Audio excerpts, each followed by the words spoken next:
കർത്താവിൻ്റെ പരിശുദ്ധമായ നാമം വാഴ്ത്തപ്പെടുമാറാകട്ടെ. ഈ പുനലൂർ കൺവെൻഷനിൽ എനിക്ക് വന്ന് സംബന്ധിക്കുവാൻ ഇന്നത്തെ ദിവസം രാത്രിയിൽ കർത്താവിൻ്റെ വചനം ശുശ്രൂഷിപ്പാനായി ലഭിക്കുന്ന ഈ അനുഗ്രഹീതമായ നിമിഷങ്ങൾക്കായി ഞാൻ കർത്താവിന് മഹത്വം കരേറ്റുന്നു. ഇന്നത്തെ ദിവസം നമ്മുടെ സമാപന രാത്രിയാണ്. വളരെ പ്രതീക്ഷയോടെ, വളരെ സമ്പത്ത് ചെലവഴിച്ച് ദീർഘനാളത്തെ അധ്വാനത്തിൻ്റെ എല്ലാം ഫലമായി കാലാവസ്ഥയും ഇന്ന് രാത്രി കർത്താവ് നമുക്ക് അനുകൂലമാക്കി തീർത്ത് നല്ലൊരു അന്തരീക്ഷത്തിൽ ദൈവത്തിൻ്റെ വചനം കേൾപ്പാനായി കർത്താവ് നമ്മളെ കൂട്ടിക്കൊണ്ടു വന്നതിനായി ഒന്ന് സ്തോത്രം ചെയ്യാമോ? ബൈബിൾ കൊണ്ടുവന്ന എല്ലാവരും ബൈബിൾ ഒരു നിമിഷം ഒന്ന് കരങ്ങളിൽ എടുക്കുവാൻ ഞാൻ നിങ്ങളെ ആവശ്യപ്പെടുകയാണ്. കഴിഞ്ഞ ദിവസം 2 ആഴ്ചയ്ക്ക് മുമ്പ് ഞാൻ മധ്യപ്രദേശിൽ ഒരു സ്ഥലത്ത് പോയപ്പോൾ ശുശ്രൂഷിക്കാൻ, അതിൻ്റെ ഇടയിൽ ആ മധ്യപ്രദേശിൽ എത്ര ഭാഷകളുണ്ടെന്നും എത്ര ബൈബിൾ പരിഭാഷപ്പെടുത്തിയിട്ടുണ്ടെന്നും മനസ്സിലാക്കിയപ്പോൾ 223 ഭാഷകൾ മധ്യപ്രദേശ് എന്ന ഒറ്റ സംസ്ഥാനത്തിലുള്ളതിൽ 4 ഭാഷകളിൽ മാത്രമാണ് ബൈബിൾ പരിഭാഷപ്പെടുത്തിയിരിക്കുന്നത് എന്ന് പറഞ്ഞാൽ മറ്റേകദേശം 219 ഭാഷകളിൽ അവർക്ക് തിരുവചനം വായിക്കാൻ ബൈബിൾ ഇല്ല. ഇന്നിവിടെ വന്നിരിക്കുന്ന നമ്മുടെ കയ്യിൽ ഈ മലയാളം പരിഭാഷ തന്ന ദൈവത്തിനായ സ്തോത്രം. ഞാൻ പറയുന്ന വാചകങ്ങൾ എന്നോടൊന്ന് ചേർന്ന് പറയണം. ദൈവവചനത്തിനായി സ്തോത്രം, വിശുദ്ധ തിരുവെഴുത്തുകൾക്കായി സ്തോത്രം. ഇന്ന് രാത്രി എന്നോട് സംസാരിക്കണമേ. മത്തായിയുടെ സുവിശേഷം 11-ാമത്തെ അധ്യായം അതിൻ്റെ 16-17 വാക്യങ്ങളാണ് കുറിവാക്യമായി തെരഞ്ഞെടുത്തിരിക്കുന്ന വേദഭാഗം. മത്തായിയുടെ സുവിശേഷം 11-ാമത്തെ അധ്യായം 16-17 വാക്യങ്ങൾ ഞാനതിവിടെ വായിക്കുന്നു. ബൈബിളുള്ള എല്ലാവരും ആ ബൈബിളിന്റെ വിലയും കൂടി മനസ്സിലാക്കി തുറന്ന് നമ്മുടെ തന്നെ ആ പ്രിന്റഡ് കോപ്പിയിൽ നോക്കുവാനായി ഞാൻ നിങ്ങളെ ആവശ്യപ്പെടുകയാണ്. എന്നാൽ ഈ തലമുറയെ ഏതിനോട് ഉപമിക്കേണ്ടു? ചന്തസ്ഥലങ്ങളിൽ ഇരുന്ന് ചെങ്ങാതികളോട്, ഞങ്ങൾ നിങ്ങൾക്കായി കുഴലൂതി, നിങ്ങൾ നൃത്തം ചെയ്തില്ല, ഞങ്ങൾ വിലാപം പാടി, നിങ്ങൾ മാറത്തടിച്ചില്ല എന്ന് വിളിച്ചു പറയുന്ന കുട്ടികളോട് അത് തുല്യം. ദൈവവചനത്തിന്റെ ശുശ്രൂഷ ഏറ്റവും പരമപ്രധാനമായ കാര്യമാണ്. കൺവെൻഷൻ യോഗങ്ങളിലും മാസയോഗങ്ങളിലും എല്ലായിടത്തും അത് ഞാൻ പറയുന്നത് എന്തെന്ന് ചോദിച്ചാൽ, ഇന്ന് ദൈവവചനത്തിനെതിരെ ശക്തമായ പോരാട്ടമുള്ള ഒരു കാലഘട്ടത്തിലാണ് നമ്മൾ ജീവിക്കുന്നത്. തിയോളജി വേണ്ട എന്നൊക്കെ വിളിച്ചു പറയുന്ന ആൾക്കാർ നമ്മുടെ തന്നെ സമൂഹത്തിൽ പരസ്യവേദികളിലുണ്ട്. തിയോളജി എന്ന വാക്കിന്റെ അർത്ഥം ദൈവശാസ്ത്രം, ദൈവത്തെക്കുറിച്ചുള്ള പഠനം, അത്രമാത്രമേ ഉള്ളൂ. തിയോളജി വേണ്ട എന്ന് പറഞ്ഞാൽ വേദശാസ്ത്രം, ബൈബിളിന്റെ അറിവ്, ദൈവത്തെക്കുറിച്ചുള്ള മനസ്സിലാക്കൽ വേണ്ട എന്ന് പറഞ്ഞാൽ ഏത് ദൈവത്തെയാ പ്രസംഗിക്കുന്നതെന്ന് ഒരു ചോദ്യം വരും. ഏത് ദൈവത്തെയാ ആരാധിക്കുന്നതെന്ന് ചോദ്യം വരും. ഏത് ദൈവത്തിലാ വിശ്വസിച്ചത് എന്ന് ചോദ്യം വരും. തിയോളജി വേണ്ട എന്ന് പഠിപ്പിക്കലും വചനമല്ല ശക്തിയാണ് വേണ്ടത് എന്നൊക്കെ ചിന്തിക്കുന്നവർ നമ്മുടെ ഇടയിൽ കൂടി വരികയാണ്. എന്നാൽ ഞാൻ ഈ പ്രാരംഭ നിമിഷങ്ങളിൽ നിങ്ങളെ ആഹ്വാനം ചെയ്യുന്നത്, നിങ്ങൾ തിരുവെഴുത്തുകളെയും ദൈവശക്തിയെയും അറിയായികയാൽ തെറ്റിപ്പോകുന്നു എന്ന് പറഞ്ഞ യേശുവിന്റെ വാക്കുകളൊന്ന് മനസ്സിലാക്കുവാൻ വേണ്ടി ഹൃദയം നമുക്കൊന്ന് ഏകാഗ്രതപ്പെടുത്തി ഈ വചനത്തിന്റെ അടുക്കലേക്ക് നമുക്ക് പോകാം. ഇത് ഏതാത്മാവിലാണോ എഴുതിയിരിക്കുന്നത് അതേ ആത്മാവിൽ വ്യാഖ്യാനിച്ച് കിട്ടുവാനായി, ആത്മാവിൽ ഒരു രൂപാന്തരം ഹൃദയങ്ങളിൽ വന്നവരായി ഈ പന്തൽ വിട്ടുപോകുവാൻ കർത്താവ് ഇന്ന് രാത്രി നമുക്ക് കൃപ നൽകട്ടെ. ഈ സുവിശേഷകൻ യേശുവിനെ പരിചയപ്പെടുത്തി 1-ാം അധ്യായം മുതൽ വരികയാണ്. 1-ാം അധ്യായത്തിൽ ഈ കാലയളവിൽ, പ്രത്യേകിച്ച് ഡിസംബർ മാസം പലയിടങ്ങളിലും ഇത് ആവർത്തിക്കുന്നത് കേൾക്കാം. യേശുവിന്റെ ജനനത്തോടുള്ള ബന്ധത്തിൽ വംശാവലിയൊക്കെ പറഞ്ഞു തുടങ്ങുന്ന മത്തായി യേശുവിന്റെ ജനനം പറഞ്ഞു. യേശുവിന്റെ ബാല്യകാലം അധികമൊന്നും പരാമർശമില്ല. ശുശ്രൂഷയിലേക്ക് നേരെ പ്രവേശിക്കുന്ന യേശു, പരീക്ഷണം നേരിട്ട യേശു, ഇതൊക്കെ പറഞ്ഞിട്ട് 3 വാക്യങ്ങൾ ഈ 10 വരെയുള്ള അധ്യായങ്ങളിൽ യേശുവിന്റെ ശുശ്രൂഷയെക്കുറിച്ച് പറയുന്ന പരാമർശം ഞാൻ നിങ്ങളുടെ ശ്രദ്ധയിൽ ഒന്ന് വെക്കുകയാണ്. 4-ാമത്തെ അധ്യായം അതിന്റെ 23-ാമത്തെ വാക്യത്തിൽ യേശുവിന്റെ ശുശ്രൂഷയെക്കുറിച്ച് ഇങ്ങനൊരു പരാമർശം കാണാം. പിന്നെ യേശു ഗലീലയിലൊക്കെ ഒക്കെയും ചുറ്റി സഞ്ചരിച്ച് അവരുടെ പള്ളികളിൽ എന്ത് ചെയ്തുവെന്ന് കാണുന്നവർ ഉറക്കെ ഒന്ന് പറയാമോ? അടുത്ത വാക്ക്, അവരുടെ പള്ളികളിൽ ഉപദേശിക്കുകയും രാജ്യത്തിന്റെ സുവിശേഷം പ്രസംഗിക്കുകയും, അടുത്തതും വേണം കേട്ടോ, ജനത്തിലുള്ള സകല ദീനത്തെയും വ്യാധിയെയും സൗഖ്യമാക്കുകയും ചെയ്തു. മത്തായി എന്ന സുവിശേഷകൻ പറയുന്നത്, യേശു ഇറങ്ങി നടന്ന് എല്ലായിടവും ദൈവവചനം പ്രസംഗിക്കുന്ന ഒരാളായി, ഉപദേശിക്കുന്ന ഒരാളായി, രോഗികളെ സൗഖ്യമാക്കുന്ന ഒരാളായി തന്റെ ശ്രുതി നാട് മുഴുവൻ പരക്കുന്ന ഒരു യേശു. 9:35 എന്ന് പറഞ്ഞാൽ ഈ സുവിശേഷത്തിൽ നമ്മൾ വായിച്ച കുറിവാക്യത്തിലേക്ക് വരുന്നതിന് മുമ്പ് യേശുവിനെ പരിചയപ്പെടുത്തുന്ന വാക്കുകളാണ് നമ്മൾ ഇപ്പോൾ വായിച്ച് കേൾക്കുന്നത്. 9:35 ആ 4-ാം അധ്യായത്തിൽ കണ്ട പോലൊരു പരാമർശം. യേശു പട്ടണം തോറും ഗ്രാമം തോറും സഞ്ചരിച്ച് അവരുടെ പള്ളികളിൽ, പിന്നെയും പറയുക, ഉപദേശിച്ച് രാജ്യത്തിന്റെ സുവിശേഷം പ്രസംഗിക്കുകയും സകലവിധ ദീനവും വ്യാധിയും സൗഖ്യമാക്കുകയും ചെയ്തു. 5, 6, 7 അധ്യായങ്ങൾ ഇവിടെ ഇരിക്കുന്ന എല്ലാവർക്കും അറിയാം. ഗിരിപ്രഭാഷണം യേശുവിന്റെ പഠിപ്പിക്കലാണ്. മലമേൽ കയറിയിരുന്ന് ശിഷ്യന്മാർ തന്റെ അടുക്കൽ വന്നപ്പോ കുറച്ചു നേരം പ്രാർത്ഥിക്കാം, നമുക്ക് ഇന്ന് ഉണർവ് വെളിപ്പെടട്ടെ എന്നല്ല പറഞ്ഞത്. തിരുവായി മൊഴിഞ്ഞ് 5-ാമത്തെ അധ്യായം, 6-ാമത്തെ അധ്യായം, 7-ാമത്തെ അധ്യായം മുഴുവൻ ഉപദേശിക്കുകയാ താൻ. 7:28 ഇങ്ങനെയാ പറയുന്നത്, തന്റെ ഉപദേശത്തിൽ പുരുഷാരം മുഴുവൻ വിസ്മയിച്ചു. ഇവൻ ഈ അധികാരം എവിടുന്ന? ഇങ്ങനെ എങ്ങനെയാ വചനം വ്യാഖ്യാനിച്ച് ഉപദേശിക്കുന്ന യേശുവിന്റെ നിസ്തുല്യമായ അനുഭവത്തിൽ അവരെല്ലാവരും വിസ്മയിച്ചു. ഞങ്ങൾ കണ്ടിട്ടില്ല ഇങ്ങനത്തെ ഉപദേശം, ഇങ്ങനത്തെ അധികാരം. എന്നിട്ട് 8, 9 അധ്യായങ്ങളിൽ 10 അത്ഭുതങ്ങൾ.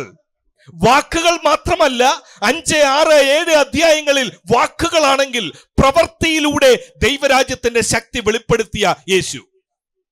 11-ാം അധ്യായം, അതായത് നമ്മുടെ ഇന്നത്തെ കുറിവാക്യത്തിലേക്ക് വരുമ്പോ, തന്റെ ശ്രുതി എല്ലായിടവും പടരുന്നു എന്ന് 4-ാം അധ്യായത്തിൽ വായിച്ചു, 9-ൽ വായിച്ചു. തന്റെ വാക്കുകൾ എല്ലാവർക്കും പരിചയമുള്ളതാ. കാരണം 3 അധ്യായങ്ങളിൽ തന്റെ ഉപദേശമാണ്. തനിക്ക് അത്ഭുതം ചെയ്യാൻ ഒക്കുമോ? 10 അത്ഭുതങ്ങൾ 8, 9 അധ്യായങ്ങളിൽ എഴുതിയിട്ടുണ്ട്. 10-ാമത്തെ അധ്യായത്തിൽ യേശു അധികാരം കൊടുത്ത് ശിഷ്യന്മാരെ വിടുകയാ.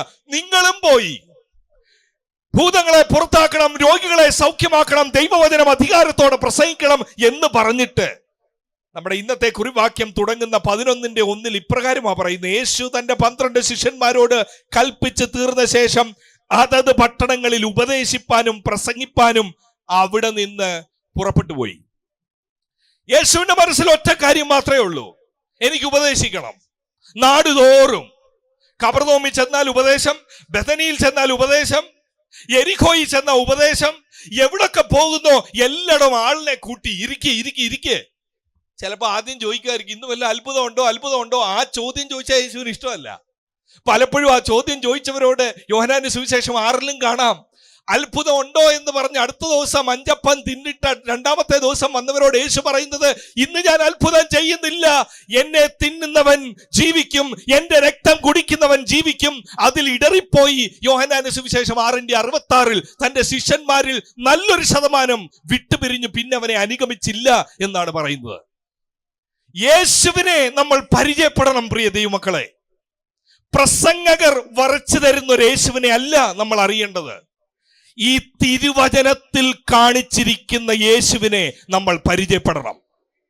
ആ യേശു അക്ഷരികമായി ഈ പുനരൂർ ദേശത്തുണ്ടായിരുന്നെങ്കിൽ, തീർച്ചയായും ഇന്ന് രാത്രി കിട്ടിയായിരുന്നെങ്കിൽ, ഇവിടെ ഒരു ഉപദേശം ദൈവരാജ്യത്തെ കുറിച്ച് താൻ ചെയ്തേനേം എന്നതിന് എനിക്ക് സംശയമില്ല.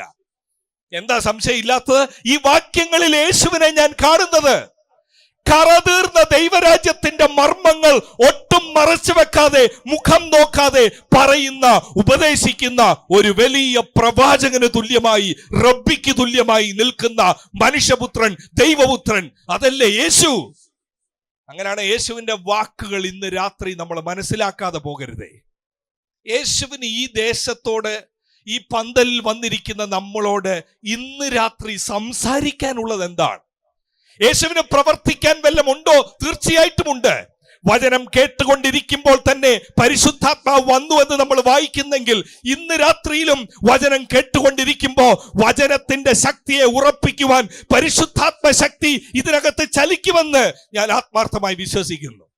യേശു രോഗികളെ സൗഖ്യമാക്കുന്നയാളാണെങ്കിൽ ആ യേശുവിനെയാണ് ഇവിടെ പ്രസംഗിക്കുന്നതെങ്കിൽ മാറാ രോഗങ്ങളെ സൗഖ്യമാക്കുവാൻ യേശു ഇന്ന് രാത്രി പന്തലിൽ ഉണ്ട് എന്ന് ഞാൻ വിശ്വസിക്കുന്നു.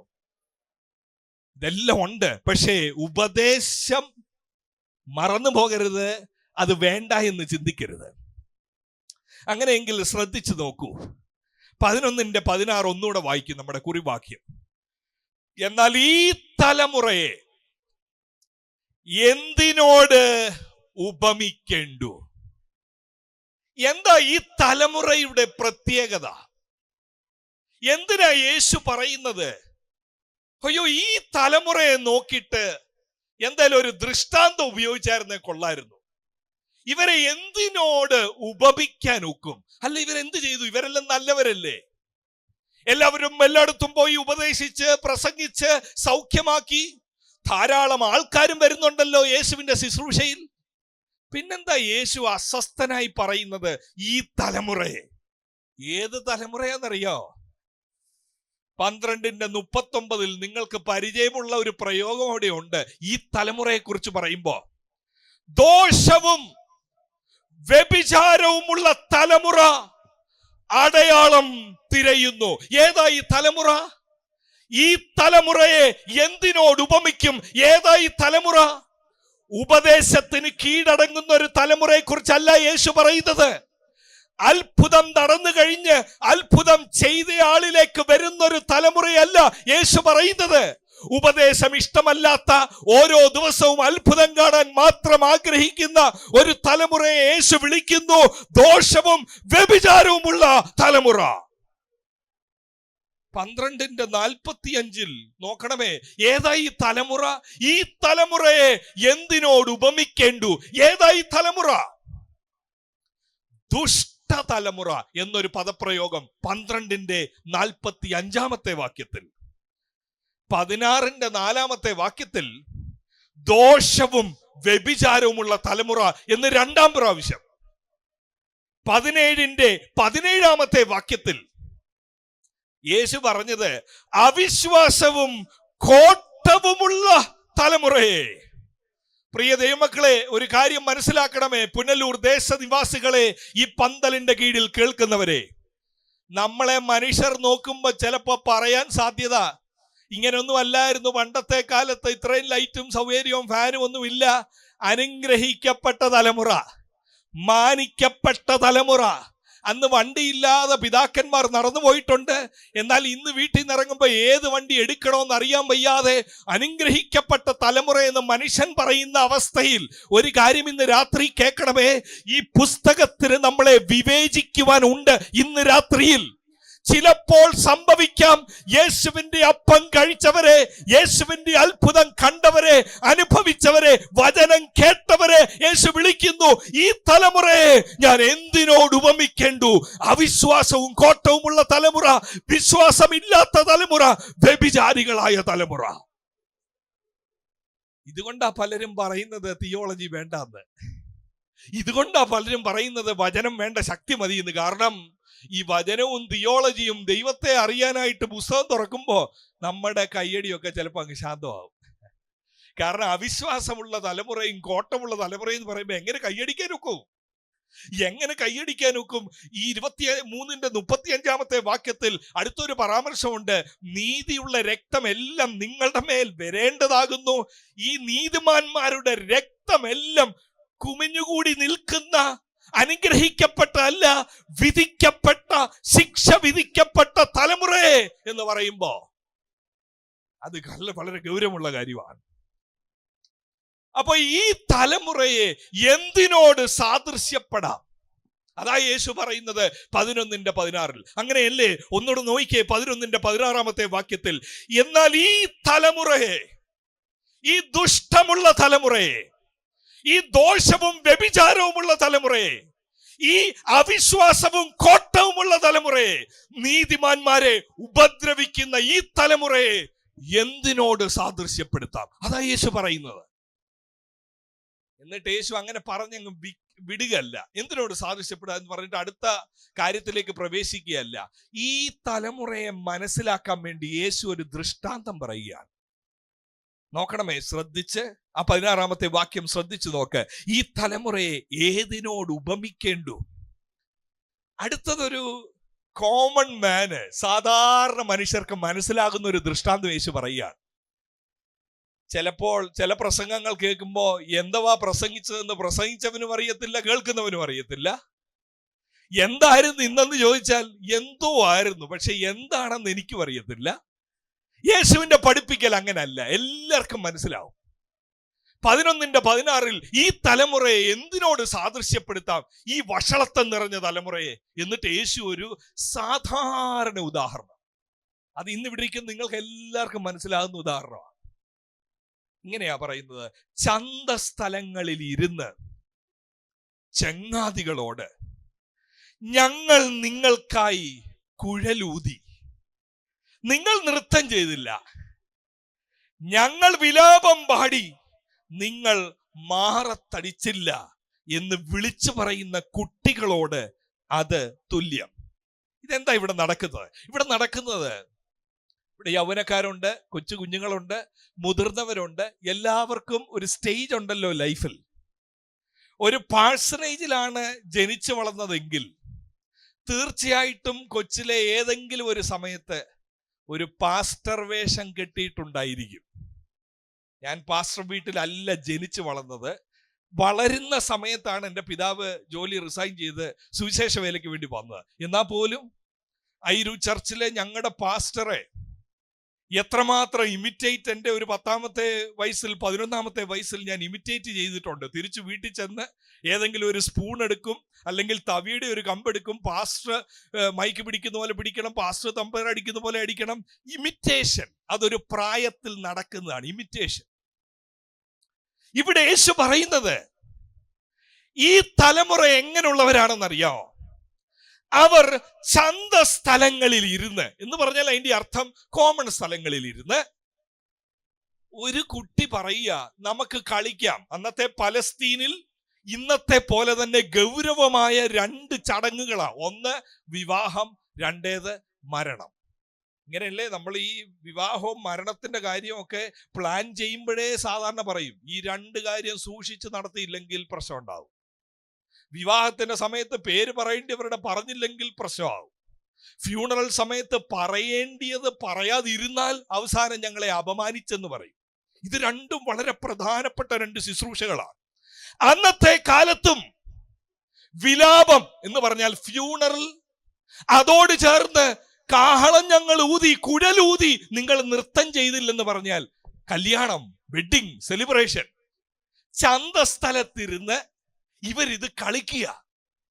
അപ്പൊ ഒരു കൂട്ടര് പറയുക ഞങ്ങൾ കുഴല് ഊതാൻ പോവാ, നൃത്തം ചെയ്തേ. കാണുന്നവരൊന്നും നൃത്തം ചെയ്യുന്നില്ല, ഇതിന് സഹകരിക്കുന്നില്ല. ചങ്ങാതിമാരെ നോക്കി പറയുക ഞങ്ങൾ വിലാപം പാടുക. ഇന്നത്തെ ഭാഷയിൽ പറഞ്ഞാൽ ദുഃഖത്തിന്റെ പാനപാത്രം പാടി തുടങ്ങുമ്പോഴത്തേനും അവിടെ ദുഃഖമില്ല, കളിക്കുകയാണ് ഇവര്. പക്ഷെ അവിടെ ദുഃഖത്തിന് പകരം അവർ ചിരിച്ചോണ്ടിരിക്കുക. ഒരു വശത്ത് നിന്ന് വന്ദനമേശുപരാ ഒരു കല്യാണ പ്രതീതി കൊണ്ടുവരുമ്പം അവൻ ദുഃഖിച്ചോണ്ടിരിക്കുക. യേശു പറയുക ഇതാണ് ഈ തലമുറ. ഏതാ ഈ തലമുറ?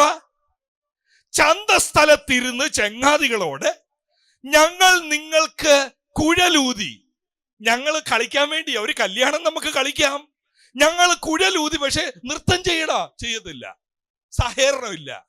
എന്നാൽ നൃത്തം വേണ്ട, ഞങ്ങൾ വിലാപം പാടാം, അതും ചെയ്യത്തില്ല. പിന്നെ എന്തോ ഈ മനുഷ്യർ ചെയ്യുന്നേ? എന്തുവാണോ ഈ കുഴലൂത്തുകാരൻ നൃത്തം? ഞങ്ങൾ നൃത്തം ചെയ്തില്ല. എന്നാൽ കരയാൻ നമുക്ക്, ഞങ്ങൾ കരയത്തില്ല, ഞങ്ങൾ ഇങ്ങനെ ഇരിക്കും. അപ്പൊ അത് ശ്രദ്ധിച്ചു നോക്കണം. യേശുവിന്റെ ഹൃദയം പൊട്ടിയല്ലേ ഇത് പറയുന്നേ? സ്വർലോക മഹിമകളെ വിട്ട് താണഭൂമിയിൽ വന്ന് പിശാചിന്റെ പരീക്ഷണങ്ങളെ അതിജീവിച്ച് രാജ്യത്തിന്റെ സുവിശേഷവും മാനസാന്തരവും പ്രസംഗിച്ചു നടന്ന യേശു, രോഗികളെ സൗഖ്യമാക്കിയ യേശു, ഭൂതങ്ങളെ പുറത്താക്കിയ യേശു, ദൈവരാജ്യത്തിന്റെ ശക്തിയും ശോഭയും ജീവിതത്തിലൂടെയും വാക്കുകളിലൂടെയും പ്രവൃത്തിയിലൂടെയും വെളിപ്പെടുത്തി യേശു 11-ാം അധ്യായത്തിൽ പറയുക, ഈ തലമുറ എന്തിനോട് സാദൃശ്യപ്പെടുത്താം? ചന്തസ്ഥലത്തിരുന്ന് കുഴലൂതുന്നു, നൃത്തം ചെയ്യുന്നില്ല, വിലാപം പാടുന്നു, കരയുന്നില്ല. ഇങ്ങനൊരു സമൂഹം, ഇങ്ങനൊരു കാലം. അപ്പൊ ഇവിടത്തെ ചോദ്യങ്ങളൊന്നും തീരുന്നില്ല, അവശേഷിക്കുന്നില്ല. ചോദ്യങ്ങൾ ഒത്തിരി ബാക്കിയുണ്ട്. അതുകൊണ്ട് ബൈബിൾ അടയ്ക്കരുത്. ആരാ ഈ കുഴലൂതുന്നത്? ആരാ ഈ വിലാപം പാടുന്നത്? യേശു എന്താ പറയുന്നത്? ഇതിന്റെ തൊട്ടു മുമ്പുള്ള വാക്യങ്ങളിൽ യോഹന്നാൻ സ്നാപകനെ കുറിച്ച് പറയുകയാണ്. യോഹന്നാൻ സ്നാപകൻ കാരാഗ്രഹത്തിൽ പിടിക്കപ്പെട്ടു, അവിടെ കിടക്കുകയാണ്. അവിടെ കിടന്നുകൊണ്ട് യോഹന്നാൻ സ്നാപകൻ ശിഷ്യന്മാരെ അയച്ചു, വരുവാനുള്ളവൻ നീ തന്നെയാണോ, അതോ ഞങ്ങൾ വേറൊരുവനെ അന്വേഷിക്കണമോ? കാരണം യോഹന്നാൻ ചിന്തിച്ചപ്പോ ന്യായവിധിയുടെ ദൂത് വിളിച്ചു പറഞ്ഞു 3-ാമത്തെ അധ്യായത്തിൽ, മാനസാന്തരത്തിന് യോഗ്യമായ ഫലം കായ്ക്കണം, വൃക്ഷത്തിന്റെ ചുവട്ടിൽ കോടാലി വെച്ചിരിക്കുന്നു. പക്ഷെ ഇപ്പൊ യോഹന്നാൻ നോക്കിയപ്പോ എന്റെ ചുവട്ടിൽ കോടാലി വെച്ച പോലെ ഞാൻ കാരാഗ്രഹത്തിലായി. ഈ തലമുറയ്ക്കൊന്നും പറ്റിയില്ല. മാനസാന്തരപ്പെടാത്ത, ദൈവഭയമില്ലാത്ത, വചനത്തിൽ വിറയ്ക്കാത്ത, പരിശുദ്ധാത്മാവിന്റെ പ്രവർത്തികളെ പരിഹസിക്കുന്ന തലമുറയ്ക്ക് ഒന്നും പറ്റുന്നില്ല. ന്യായവിധിയുടെ ദൂത് വിളിച്ചു പറഞ്ഞ യോഹന്നാൻ സ്നാപകൻ, ഇതാ ലോകത്തിന്റെ പാപത്തെ ചുമക്കുന്ന ദൈവത്തിന്റെ കുഞ്ഞാണ് എന്ന് പറഞ്ഞ യോഹന്നാൻ സ്നാപകൻ കാരാഗ്രഹത്തിലായി. യോഹന്നാൻ പറയുക, നീ തന്നെയാണോ, അതോ ഞങ്ങൾ മറ്റൊരുവനെ അന്വേഷിക്കണമോ? അതാ പശ്ചാത്തലം. അവിടെ യേശു പറയുന്നത്, ഈ തലമുറയ്ക്കൊരു പ്രശ്നമുണ്ട് യോഹന്നാനെ, ഈ തലമുറയ്ക്കൊരു പ്രശ്നമുണ്ട് മത്തായിയെ, പത്രോസേ, അന്ത്രയോസേ, ഈ തലമുറയ്ക്കൊരു പ്രശ്നമുണ്ട്. എല്ലാ ശുശ്രൂഷകരും അത് മനസ്സിലാക്കിയിരിക്കണം, എല്ലാ ലീഡേഴ്സും അത് മനസ്സിലാക്കിയിരിക്കണം, എല്ലാ വിശ്വാസികളും അത് മനസ്സിലാക്കിയിരിക്കണം. അന്നത്തെ പോലെ ഈ തലമുറ ഇന്നത്തെ കാലഘട്ടത്തിൽ 2024 ഡിസംബറിലും ഇതിനൊരു പ്രശ്നമുണ്ട്. എത്ര പ്രസംഗം കേട്ടാലും, എത്ര അത്ഭുതം കണ്ടാലും, ദൈവം മുമ്പിൽ വന്ന് നിന്നാലും ഇതൊന്നും എന്നെ ബാധിക്കാത്ത മട്ടിൽ ജീവിക്കുന്ന ഒരു സമൂഹം നമ്മുടെ അകത്തുമുണ്ട്, നമ്മുടെ പുറത്തുമുണ്ട്. ഇതൊരു വല്ലാത്ത തലമുറയാണ്. പാട്ടുകാരൻ പാടുന്നത് പോലെ, കർത്തനെ എത്ര അനുഗ്രഹങ്ങൾ അയ്യോ നഷ്ടമാക്കി ഈ വിധം, അല്ലേ?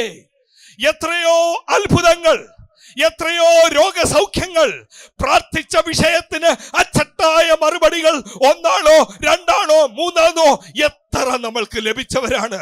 തകർന്നു പോയ കുടുംബങ്ങളെ യേശു പണിഞ്ഞില്ലേ? ഒന്നുമില്ലാത്തടത്ത് യേശു ഒരു തുണയായി ഇരുന്നില്ലേ? സമാധാനമില്ലാത്ത വീടുകളിൽ യേശു വന്ന് സമാധാനം തന്നില്ലേ? ജീവിതം പോലും അവസാനിപ്പിക്കാൻ ചിന്തിച്ചവരുടെ വീട്ടിൽ യേശു നടന്നു വന്നപ്പോൾ അവിടുത്തെ അന്ധകാരം മാറി, അവിടെ വെളിച്ചം വന്നില്ലേ? എന്നിട്ടും ഈ തലമുറയ്ക്ക് ഒരു പ്രശ്നമുണ്ട്. എനിക്ക് പിന്നെയും വേണ്ടിയത് രോഗസൗഖ്യമാ, എനിക്ക് പിന്നെയും വേണ്ടിയത് എനിക്കൊരു നന്മയാ.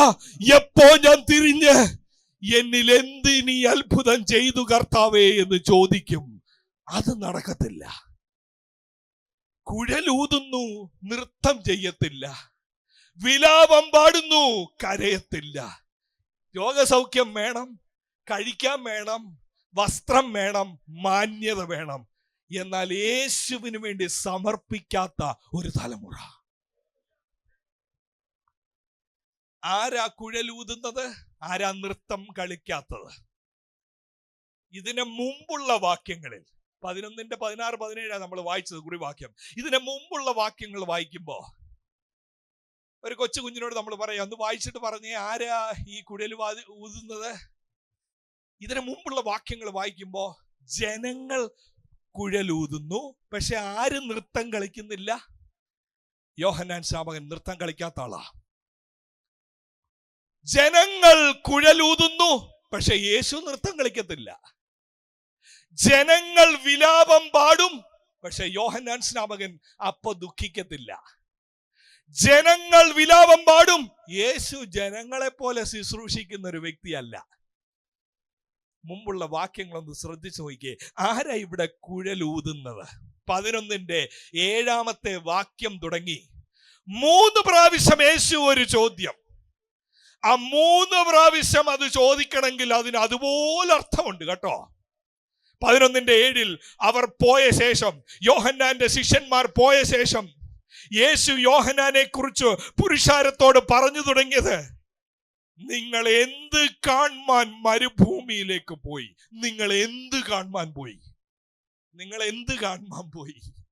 കാറ്റിനാൽ ഉലയുന്ന ഓടയോ എന്ന് പറഞ്ഞാൽ എന്താ? കാറ്റിനാൽ ഉലയുന്ന ഓട എന്ന് പറഞ്ഞാൽ യോർദാന്റെ താഴ്വരയിൽ ചെറിയ ചെടികൾ, ആ ചെടികൾ ചൂരൽ പുല്ല് പോലെ കിളിച്ചു നിൽക്കുന്ന യോർദാൻ താഴ്വരയിലുള്ള പുല്ലുകളാണ്. എല്ലാവർക്കും അറിയാം അന്നത്തെ കാലത്ത്. നിങ്ങൾ എന്ത് കാണുവാനാണ് മരുഭൂമിയിൽ പോയത്? കാറ്റിനാൽ ഉലയുന്ന ഓടയോ? അടുത്ത 8ാമത്തെ വാക്യത്തിൽ, അല്ല, എന്ത് കാണുവാൻ പോയി? മാർദ്ദവ വസ്ത്രം ധരിച്ച മനുഷ്യനെയോ? എന്തുവാ മാർദ്ദവ വസ്ത്രം ധരിച്ചതെന്ന് സൂചിപ്പിക്കുന്നത്? വളരെ വിലപിടിപ്പുള്ള രാജാക്കന്മാർ ധരിക്കുന്ന വസ്ത്രം അണിഞ്ഞു നിൽക്കുന്ന ഒരു വ്യക്തിയെ കാണാനാണോ നിങ്ങൾ മരുഭൂമിയിൽ പോയത്? നിങ്ങൾ മരുഭൂമിയിൽ പോയത് മനുഷ്യന്റെ അഭിപ്രായം അനുസരിച്ച് ഇങ്ങോട്ടും ചാഞ്ചാടും അങ്ങോട്ടും ചാഞ്ചാടുന്ന കാറ്റാടി പുല്ല് പോലെ നിൽക്കുന്ന ഒരു മനുഷ്യനെ കാണാനാണോ നിങ്ങൾ മരുഭൂമിയിൽ പോയത്? എന്നിട്ട് 3ാം പ്രാവശ്യം ചോദിക്കുക, അല്ല, എന്തിനാ നിങ്ങൾ പോയത്? ഉത്തരം എന്താണെന്നറിയാമോ? ഒരു പ്രവാചകനെ, അതെ, മനുഷ്യർക്ക് വേണ്ടി ശുശ്രൂഷിക്കാത്ത, മനുഷ്യരുടെ അഭിപ്രായത്തിന് വേണ്ടി ദൂത് മാറ്റാത്ത, സംഘടനയ്ക്ക് വേണ്ടി ദൂത് മാറ്റാത്ത ഒരു പ്രവാചകനെ കാണുവാനാണ് നിങ്ങൾ മരുഭൂമിയിൽ പോയത്. കുഴലൂതുന്നുണ്ട് ഇന്നത്തെ തലമുറയും. എന്തുവാ ഇന്നത്തെ തലമുറ കുഴലൂതുന്നത്? ഒന്ന് പറഞ്ഞാട്ട്, എന്റെ മോൻ എവിടെ പോകും? എന്റെ മോൻ ഗൾഫിൽ പോമോ, മഞ്ഞ് പെയ്യുന്നിടത്ത് പോമോ? ഒന്ന് പറഞ്ഞാട്ടെ. കുഴലൂത്തുണ്ട്. ഇന്നത്തെ പലരും നൃത്തം ചെയ്യുക വേദിയിൽ. എന്തുവാണോ മനുഷ്യന് വേണ്ടിയത്, എന്തുവാണോ അവന് കേൾക്കാൻ ഇഷ്ടം, അതായി പറയുന്നത്. നിന്റെ വീട് മാറാൻ പോകുന്നു, നീ ഇപ്പോ ഓടിക്കുന്ന വണ്ടി മാറാൻ പോകുന്നു. ഇതെന്താ? യേശു ഒരു അത്ഭുത സിദ്ധിയുള്ളൊരു മിറക്കിൾസ്, ഒരു സൂപ്പർ മാർക്കറ്റ് നടത്തുന്ന പോലെ, ഒരു ബിസിനസ് ട്രിക്ക് പഠിപ്പിക്കുന്ന പോലെ ഒരാള്. ഇതൊന്നും മറ്റാരുമല്ല പറയുന്നത് കേട്ടോ. വെള്ളയുടുപ്പിട്ട് ഞങ്ങൾ ദൈവമക്കൾ എന്ന് പറയുന്നവർ പല വേദികളിലും വിളിച്ചു പറയുന്ന കാര്യങ്ങളാണ് ഞാനിവിടെ പറയുന്നത്. എങ്ങനെ വീട് വെക്കാം, എങ്ങനെ വസ്തു സമ്പാദിക്കാം, എങ്ങനെ വാഹനങ്ങൾ വാങ്ങിച്ചു കൂട്ടാം. ഇതല്ല കേട്ടോ സുവിശേഷം. ഇത് കുഴലൂത്തിൽ ശുശ്രൂഷിക്കുന്ന മനുഷ്യരെ കുറിച്ചല്ല യേശു പറയുന്നത്. യോഹന്നാൻ സ്നാപകനെ കുറിച്ച് യേശു പറയുന്നത്, നിന്റെ കുഴലൂത്തിൽ ശുശ്രൂഷിക്കാത്ത ഒരു വ്യക്തിയെ നീ അവനിൽ കാണും. അവന്റെ വസ്ത്രധാരണം മാർദ്ദവ വസ്ത്രം ധരിച്ച രാജാവിന് തുല്യമായി അണിഞ്ഞൊരുങ്ങി നിന്നെ ആസ്വദിപ്പിക്കുന്ന ഒരു ശുശ്രൂഷകനല്ല യോഹന്നാൻ സ്നാപകൻ. നിനക്കിഷ്ടമുള്ള ദൂത് പറയുന്ന ഒരാളല്ല യോഹന്നാൻ സ്നാപകൻ. നിന്നെ കീറി മുറിക്കുന്ന മാനസാന്തരത്തിന്റെ ദൂത് പറയുന്നയാളാ യോഹന്നാൻ സ്നാപകൻ. പ്രിയ ദൈവമക്കളെ, ഇന്നത്തെ ദിവസം ഇവിടെ ഇരിക്കുമ്പോൾ പ്രാർത്ഥിക്കണം. നമ്മുടെ സമൂഹത്തിൽ പ്രവാചകന്മാരെ ദൈവം എഴുന്നേൽപ്പിക്കാൻ വേണ്ടി, ദൂത് പറയുന്നവരെ ദൈവം എഴുന്നേൽപ്പിക്കാൻ വേണ്ടി, നമ്മുടെ കുഞ്ഞുങ്ങളെ അഭിഷേകത്തോടെ ഈ തലമുറയിൽ ദൈവം വിശുദ്ധിക്ക് വേണ്ടി എഴുന്നേൽപ്പിക്കാൻ വേണ്ടി. ലോകത്തിന് തുല്യമായ ഒരു ചരക്ക് വേദിയിൽ ഇറക്കുന്ന അഭിഷക്തന്മാരെ അല്ല ആവശ്യം. ദൈവത്തിന്റെ മനസ്സ് വെളിപ്പെടുത്തുന്ന, മാനസാന്തരത്തിന്റെ ദൂത് വിളിച്ചു പറയുന്ന, വേദി കിട്ടിയാലും ഇല്ലെങ്കിലും, സാമ്പത്തിക നേട്ടം ഉണ്ടായാലും ഇല്ലെങ്കിലും എനിക്ക് യേശുവിനെ പ്രസാദിപ്പിക്കണമെന്ന് പറയുന്ന, കുഴലിന്റെ ഊത്തിൽ നൃത്തം ചെയ്യാത്ത, വിലാപപ്പാട്ടിൽ കരയാത്ത ശുശ്രൂഷകരെ നമ്മുടെ സമൂഹത്തിന് ആവശ്യമാണ്. യേശുവിന്റെ അടുക്കലോട് ചെല്ലേ കുഴലൂത്തുമായിട്ട്. യേശു പറയും, നീ വെള്ള തേച്ച ശവക്കല്ലറയാണ്. കുഴലൂത്തുമായി യോഹന്നാൻ സ്നാപകന്റെ അടുക്കൽ ചെല്ല്. യോഹന്നാൻ പറയും, സർപ്പസന്തതിയാണ് നീ. അയ്യോ, ഇത് പറയുമ്പോ എന്തോ സന്തോഷം കിട്ടുന്നത് കൊണ്ടല്ല ഇവർ രണ്ടുപേരും ഇത് പറഞ്ഞത് കേട്ടോ. സർപ്പസന്തതികളെ എന്ന് യോഹന്നാൻ വിളിച്ചതും, വെള്ളതേച്ച ശവക്കല്ലറകളെ എന്ന് യേശു വിളിച്ചതും അവർക്ക് സന്തോഷം കിട്ടാനല്ല. വരുന്നു ഒരു ദിവസം നമ്മൾ ചെയ്യുന്ന പ്രവർത്തികൾക്കെല്ലാം തക്ക പകരം കൊടുക്കാൻ വേണ്ടി നാം എല്ലാവരും ക്രിസ്തുവിന്റെ ന്യായാസനത്തിന് മുമ്പിൽ നിൽക്കേണ്ടി വരും. അന്നത്തെ ദിവസം നഷ്ടപ്പെടാതിരിക്കാൻ ഇവന്റെ കണ്ണു തുറക്കണമേ, ഇവനിൽ പാപബോധം ഉണ്ടാകണമേ. ആത്മഭാരത്തോടെ ശുശ്രൂഷിക്കുന്നവരെ നമുക്ക് ആവശ്യമാണ്. മുമ്പിൽ ഇരിക്കുന്നവരുടെ പൈസ എങ്ങനെ എന്റെ പോക്കറ്റിലോട്ട് വരുമെന്ന് ചിന്തിക്കുന്നവരെ അല്ല, അവർ നിത്യത കർത്താവിന്റെ കൂടെ ആയിരിക്കണമേ എന്ന് ചിന്തിച്ച് ശുശ്രൂഷിക്കുന്നവരെ നമുക്ക് ആവശ്യമാണ്. അവിടെ ചിലപ്പോ കയ്യടി കാണത്തില്ല, അവിടെ ചിലപ്പോ എതിർപ്പുണ്ടാകും, ഇവനെ ഇനിയും വിളിക്കരുതെന്ന് ചിലപ്പോ പറയും. എന്നാലും സാരമില്ല, യോഹന്നാന്റെയും യേശുവിന്റെയും അപ്പോസ്തലന്മാരുടെയും കൂട്ടത്തിലുള്ള ഒരു ശുശ്രൂഷ നമുക്ക് ആവശ്യമാണ്. ആടി ഉഴലാത്ത, ഇത് ഭയങ്കര സാന്ദർഭികമായിരിക്കും ചിലപ്പം. പക്ഷേ 1-ാം നൂറ്റാണ്ടിൽ ഹേരോദ് ഇറക്കിയിരിക്കുന്ന കോയിൻ നാണയത്തിൽ ഈ ചെടിയുടെ പിക്ചറും ഉണ്ടായിരുന്നു. കോയിൻ ഇൻസ്ക്രിപ്ഷനിൽ 1-ാം നൂറ്റാണ്ടിലെ ഒരു കോയിൻ എടുത്താൽ കാണാം ഈ പറയുന്നത് പോലെയുള്ള ഒരു പ്ലാന്റിന്റെ ചിത്രം, ഒരു ചൂരൽ പുല്ലിന്റെ ചിത്രം.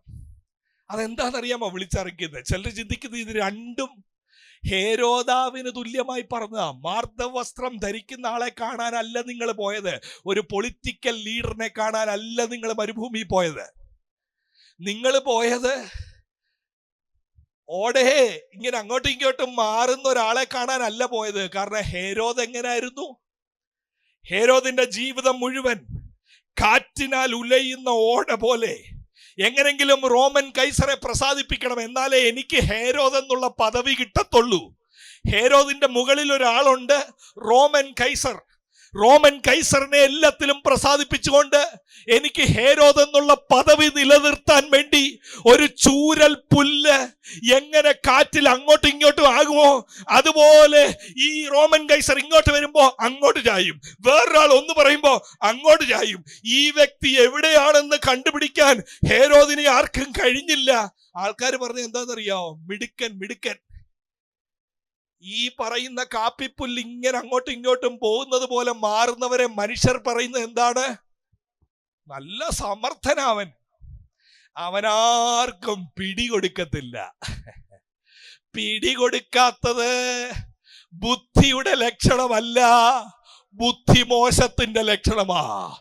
എല്ലാരും അറിയട്ടെ, സത്യത്തിന് കൂട്ടുനിൽക്കുന്ന ഒരു വ്യക്തിയാണ് ഞാനെന്ന്. എല്ലാവരും അറിയട്ടെ, അനീതിക്ക് കൂട്ടുനിൽക്കാത്ത ഒരാളാണ് ഞാനെന്ന്. എല്ലാവരും അറിയട്ടെ, അഭിഷേകത്തിൽ വിശ്വസിക്കുന്ന ഒരാളാണ് ഞാനെന്ന്.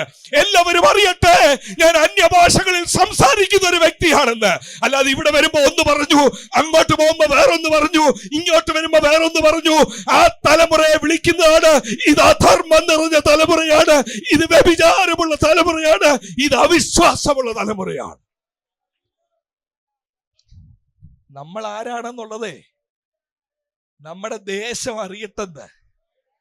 പക്ഷെ ഇന്നിപ്പോ എന്തോ പറ്റി? ഇന്നിപ്പോ പറ്റിയത് നമ്മളെ ആരാണ്ട് പറഞ്ഞു പഠിപ്പിച്ചു, ലോകത്തിൽ വലുതൊക്കെയാണ് നമ്മുടെ ഇടയിലും വലുതെന്ന്. ലോകത്തിൽ വലുത് സമ്പത്ത്. നമ്മുടെ ഇടയിലും ചിലര് പറഞ്ഞു പഠിപ്പിച്ചു സമ്പത്തുള്ളവരാണ് കൂടുതൽ അനുഗ്രഹം കിട്ടിയിരിക്കുന്നതെന്ന്. ലോകത്തിൽ വലുത് വിദ്യാഭ്യാസം.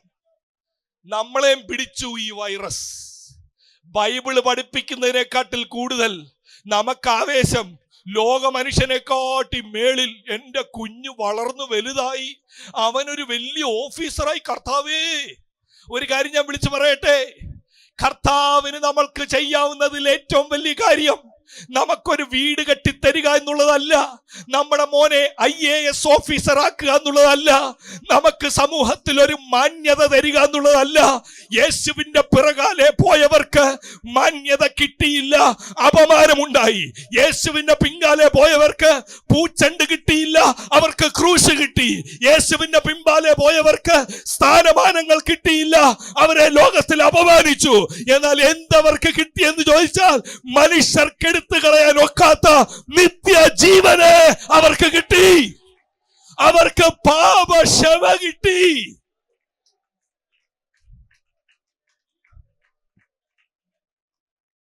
കഴിഞ്ഞ ചില മാസങ്ങൾക്ക് മുമ്പ് ഭാരതം കണ്ടില്ലേ ഒരു വലിയ കല്യാണം. 5000 കോടി രൂപ മുടക്കി നമ്മുടെ ഇന്ത്യയിലെ ഒരു വ്യക്തി കല്യാണം നടത്തി. തന്റെ വരുമാനത്തിന്റെ എത്ര ശതമാനം ചെലവഴിച്ചെന്നറിയാമോ? 3% താഴെ. ഒരു കാര്യം വിശ്വാസി സമൂഹം മനസ്സിലാക്കണമേ, 5000 കോടി മുടക്കി നടക്കുന്ന ആളോട് പറയുന്ന സുവിശേഷം വാ ഇനിയും തരുമെന്നല്ല. 5000 കോടി ഉണ്ടെങ്കിലും, എന്നാൽ ഇന്ന് ഞാൻ ഒരു വാടക വീട്ടിലാ താമസിക്കുന്നതെങ്കിലും ബൈബിൾ പറയുന്നു സമ്പത്തല്ല ദൈവത്തിന്റെ പ്രസാദത്തിന്റെ ലക്ഷണം. നിനക്കുള്ള വണ്ടിയല്ല ദൈവം നിന്നെ അംഗീകരിച്ചു എന്നതിന്റെ ലക്ഷണം.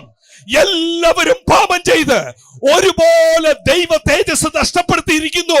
വിശുദ്ധനായ ദൈവത്തെ അഭിമുഖീകരിക്കാൻ, വിശുദ്ധനായ ദൈവത്തോട് സംസാരിക്കാൻ മനുഷ്യർക്ക് പണത്തിന്റെ ബലത്തിൽ ഒക്കത്തില്ല, കുടുംബത്തിന്റെ മഹിമയിൽ ഒക്കത്തില്ല, മറ്റ് സൽപ്രവർത്തികൾ കൊണ്ട് ഒക്കത്തില്ല. അപ്പോൾ യേശു എന്ന് പറയുന്നു, നിന്റെ പാപത്തെ ഞാൻ എന്റെ മേളിൽ ചുമന്ന് നിനക്ക് പകരമായി എന്നെ തന്നെ ഏൽപ്പിച്ചു കൊടുത്ത് ഒരു പാലമായി നിന്ന് യേശുവിൽ വിശ്വസിക്കുന്നവരെ നിത്യ ലജ്ജ കേൾപ്പിക്കാതെ, നിത്യ നരകത്തിലോട്ട് വിടാതെ നിത്യജീവങ്കിലേക്ക് നയിച്ച അത്ഭുതത്തിന്റെ സുവിശേഷമാ ഇന്ന് രാത്രി ഈ ദേശത്തോട് നമുക്ക് വിളിച്ചു പറയാനുള്ളത്. അല്ലാതെ സമ്പത്തിന്റെ കഥയല്ല. മനുഷ്യർക്ക് വേണ്ടി ശുശ്രൂഷിക്കുന്ന ശുശ്രൂഷകന്മാർ കുഴലൂതുമ്പോ നൃത്തം ചെയ്യത്തില്ല യോഹന്നാൻ. എന്നാൽ താഴോട്ടുള്ള വാക്യങ്ങൾ നോക്കുമ്പോഴേ ശരിക്കും കുഴലൂതുകയും വിലാപഗാനം പാടുകയും ചെയ്തത് യോഹന്നാനും യേശുവുമാണ് എന്ന് മനസ്സിലാക്കാൻ സാധിക്കും. എന്ന് പറഞ്ഞാൽ ഇത് രണ്ടും തമ്മിൽ നമ്മൾ തെരഞ്ഞെടുക്കണ്ട, രണ്ടും കാണും. മനുഷ്യർക്ക് വേണ്ടി ശുശ്രൂഷിക്കുന്ന ഒരാളല്ല യോഹന്നാൻ. തെളിവാണ്. 3-ാമത്തെ അധ്യായം നോക്കിയാൽ മതി. മനുഷ്യർക്ക് ഇഷ്ടമുള്ള ശുശ്രൂഷ അല്ലാതെ സർപ്പസന്തതികളെ എന്ന് വിളിച്ചുള്ള ശുശ്രൂഷ, കുഴലിൽ ആടാത്തൊരു ശുശ്രൂഷയാണത്. താഴോട്ടുള്ള വാക്കുകൾ ശ്രദ്ധിക്കുമ്പോഴേ നോക്കണമേ, 11-18-19 വാക്യം, 16-17 കുറിവാക്യം പറയുന്നേ. 18-19 വാക്യത്തിൽ ആരാ കുഴലൂതിയത്?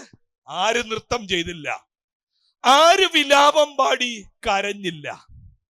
18 ഇങ്ങനെയാ പറയുന്നത്, യോഹന്നാൻ തിന്നുകയും കുടിക്കുകയും ചെയ്യാത്തവനായി വന്നു. എന്തോ പറഞ്ഞ എല്ലാരും?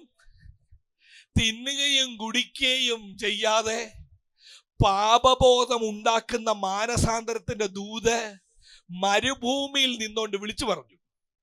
വസ്ത്രം വലിയ സെറ്റപ്പ് ഒന്നും ഇല്ല, കഴുപ്പ് വലിയ സെറ്റപ്പ് ഒന്നും ഇല്ല. കണ്ടാൽ തന്നെ ഒരു പരുക്കൻ വ്യക്തിത്വം, കഴുപ്പിൽ ഭയങ്കര വേർതിരിച്ചുള്ള നിവേദിത ജീവിതമുള്ളയാൾ. തന്റെ ജീവിത ശൈലി കൊണ്ട് മാനസാന്തരം തന്നെ ആ സ്വയമേ തന്നെ ഒരു എംബോഡിമെന്റ് ആയി മാറിയ, തന്റെ ഉള്ളിൽ മാനസാന്തരം കൊണ്ട് നടന്നയാൾ. പക്ഷെ മനുഷ്യർക്ക് എന്തോ തോന്നി? യോഹന്നാനാണ് അപ്പൊ പറഞ്ഞത്. എന്തോ പറഞ്ഞു? ഞാൻ വിലാപഗാനം പാടി. വിലാപഗാനം എന്ന് പറഞ്ഞാൽ മാനസാന്തരപ്പെടണം എന്ന് ഞാൻ പറഞ്ഞു. ഇന്നത്തെ മാനസാന്തരമൊക്കെ വലിയ രസമാണ് അല്ലേ? 13-14 വയസ്സാകുമ്പോ പപ്പായും മമ്മിയും കൊച്ചുങ്ങളോട് പറയുന്നതാ, മോനെ കർത്തൃമേശയുടെ പാത്രം മുമ്പിലൂടെ പോകുമ്പോ നിനക്കൊന്നും തോന്നുന്നില്ലയോ? ഇങ്ങനെ 3-4 പ്രാവശ്യം കേട്ട് കഴിയുമ്പം എന്നാ പിന്നെ അടുത്ത ജനറൽ കൺവെൻഷൻ ആകട്ടെ, അന്ന് പോയി സ്നാനപ്പെട്ട ഒരു എഴുന്നേറ്റ് നിൽക്കാമല്ലോ. ഇങ്ങനെയൊക്കെയുള്ള ചിന്തകളാൽ ആര് സ്നാനപ്പെടുത്തുന്നു എന്നുള്ളത് വലുതായി മാറി, എവിടെ സ്നാനപ്പെടുന്നു എന്നുള്ളത് വലുതായി മാറി. ഒരു റിലീജിയസ് റിച്വലായി, മതത്തിന്റെ ഒരു ഭാഗമായി. അപ്പൊ അതിനു മുമ്പ് പാസ്റ്റർമാർ ഉറപ്പുവരുത്താൻ ചോദിക്കും, മോൻ മാനസാന്തരപ്പെട്ടതാണോ? അപ്പോഴാണ് ചെറുക്കൻ ഒരു എന്തോ പാസ്റ്ററെ, അല്ല മോൻ രക്ഷിക്കപ്പെട്ടതാണോ, മാനസാന്തരപ്പെട്ടതാണോ? ആന്നോ? ഡേറ്റ് എന്നാ?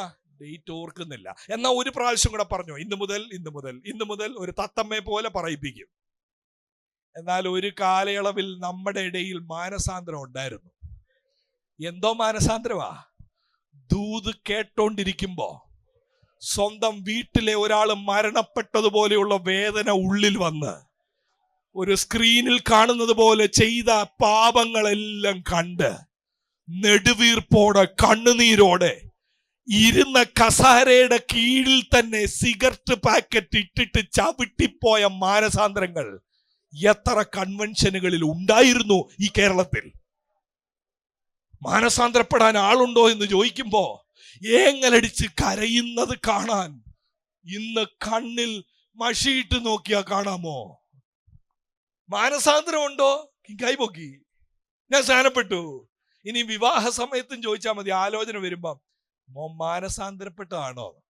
കഴിഞ്ഞൊരിടയ്ക്ക് ഒരാൾ ചോദിച്ചു, നമ്മുടെ ഇടയിലുള്ള ഒരാളോടാ ചോദിച്ചേ, മോൻ മാനസാന്തരപ്പെട്ടതാണോ? തിരിച്ചു പറഞ്ഞ ഉത്തരം, ഞാൻ പാസ്റ്ററുടെ മോനാണ്. എന്ന് പറഞ്ഞാൽ എന്തോ, എനിക്ക് എന്നോടാണോ ഇത് ചോദിക്കുന്നത്? ഞാനും ഒരു പാസ്റ്റർ മോനാ കേട്ടോ, എല്ലാരോടും ചോദിക്കേണ്ടതാ ഇത്. ഈ കൂടുതൽ അറിയാവുന്നവരോട് കൂടുതൽ ചോദിക്കുന്നതല്ല, മോൻ മാനസാന്തരപ്പെട്ടതാണോ? ഇവിടത്തെ പ്രശ്നം, യോഹന്നാൻ പറഞ്ഞു, നീ ദുഃഖിക്കണം, നീ കരയണം, നിന്റെ പാപമോർത്ത് നീ വിലപിക്കണം. മാനസാന്തരത്തിന് യോഗ്യമായ ഫലം കായ്ച്ചില്ല എങ്കിൽ വാള് താഴെ വെച്ചിരിക്കുക, നീതിയുള്ള ന്യായാധിപതി നിന്നെ വെട്ടും. പക്ഷേ കുറെ ആൾക്കാർ പറഞ്ഞു, ഇതെത്ര കേട്ടിരിക്കുന്നു, ഇത് ഞങ്ങൾ എത്ര കണ്ടിരിക്കുന്നു, ഇത് ഞങ്ങളുടെ അപ്പച്ചനല്ലേ സ്ഥലം കൊടുത്തേ, ഞങ്ങളുടെ പപ്പായല്ലേ ഇതെല്ലാം ഉണ്ടാക്കിയേ, ഞാൻ മാനസാന്തരപ്പെടണമെന്നോ? പുനലൂർ ദേശമേ, പന്തലിൽ ഇരിക്കുന്നവരെ, ഇന്ന് രാത്രിയിലും ഞാൻ ഇവിടെ നിന്നുകൊണ്ട് ഒരു വിലാപപ്പാട്ട് പാടുകയാണ്. മാനസാന്തരപ്പെടാതാരും ആ ദൈവരാജ്യത്തിൽ കാണത്തില്ല. അവിടെ പെന്തക്കോസുകാരെ പ്രവേശിപ്പാനല്ല യേശു കർത്താവ് മടങ്ങി വരുന്നത്. സ്വർഗത്തിലോട്ട് പോകുമ്പോ ഒരു കാർഡ് തന്നിട്ടില്ല, പെന്തക്കോസ്റ്റ് എല്ലാം ഇങ്ങനെ വെച്ചാൽ അങ്ങോട്ട് കയറാം, ഇല്ല. അവിടെ ഒരു കാർഡേ വർക്ക് ചെയ്യത്തുള്ളൂ. യേശു കർത്താവിന്റെ രക്തത്താൽ വീണ്ടെടുക്കപ്പെട്ട വിശുദ്ധമായ ഒരു സഭയെ ചേർപ്പാനായി യേശു മടങ്ങി വരുന്നു. മാനസാന്തരമില്ലാത്ത ഒരാളും, മാനസാന്തരപ്പെടാതെ സ്നാനപ്പെടുന്നവരുടെ എണ്ണം കൂടിക്കൊണ്ടിരിക്കുന്നു. എന്തോ അതിന്റെ ലക്ഷണം നോക്കിയാ മതി. ലോകം മനുഷ്യനെ തോൽപ്പിക്കുന്ന രീതിയിലുള്ള മ്ലേച്ഛത, ലോക മനുഷ്യനെ തോൽപ്പിക്കുന്ന രീതിയിലുള്ള ജഡീക പ്രവർത്തികൾ സ്നാനപ്പെട്ടു എന്ന് പറയുന്നവരുടെ നടുവിൽ കണ്ടുവരുന്നു. അതുകൊണ്ട് വിലപിക്കേണ്ട സമയത്ത് വിലപിച്ചില്ല എങ്കിൽ പിന്നത് തീരാ ദുഃഖമായി മാറും. യോഹന്നാൻ പറഞ്ഞത്, ഞാൻ പാടി ഒരു വിലാപ പാട്ട്, പക്ഷെ നിങ്ങൾ കരഞ്ഞില്ല. പിന്നെ ആരാ കുഴലൂതിയത്? കുഴലൂതിയത് യേശുവാണ്. വിലാപപ്പാട് മാത്രം പാടിയാ പോരാ, യേശു കുഴലൂതി. എന്തിന്റെ കുഴലൂതി? എന്നെ സ്വീകരിച്ചാ മതി, നിനക്ക് നിത്യജീവനുണ്ട്. ഒരു വലിയ സെലിബ്രേഷൻ. എവിടാ സെലിബ്രേഷൻ ഈ മത്തായിയുടെ സുവിശേഷത്തിൽ കാണുന്നതെന്ന് അറിയാമോ? 9-ാമത്തെ അധ്യായം അതിന്റെ 10-ാമത്തെ വാക്യത്തിൽ കാണാം ഒരു കുഴലൂത്ത്. അവിടെ ഒരു നൃത്തവും നിങ്ങൾക്ക് കാണാം. ആരാ കുഴലൂതിയത്? യേശു കുഴലൂതി. ആരോടാ കുഴലൂതിയത്?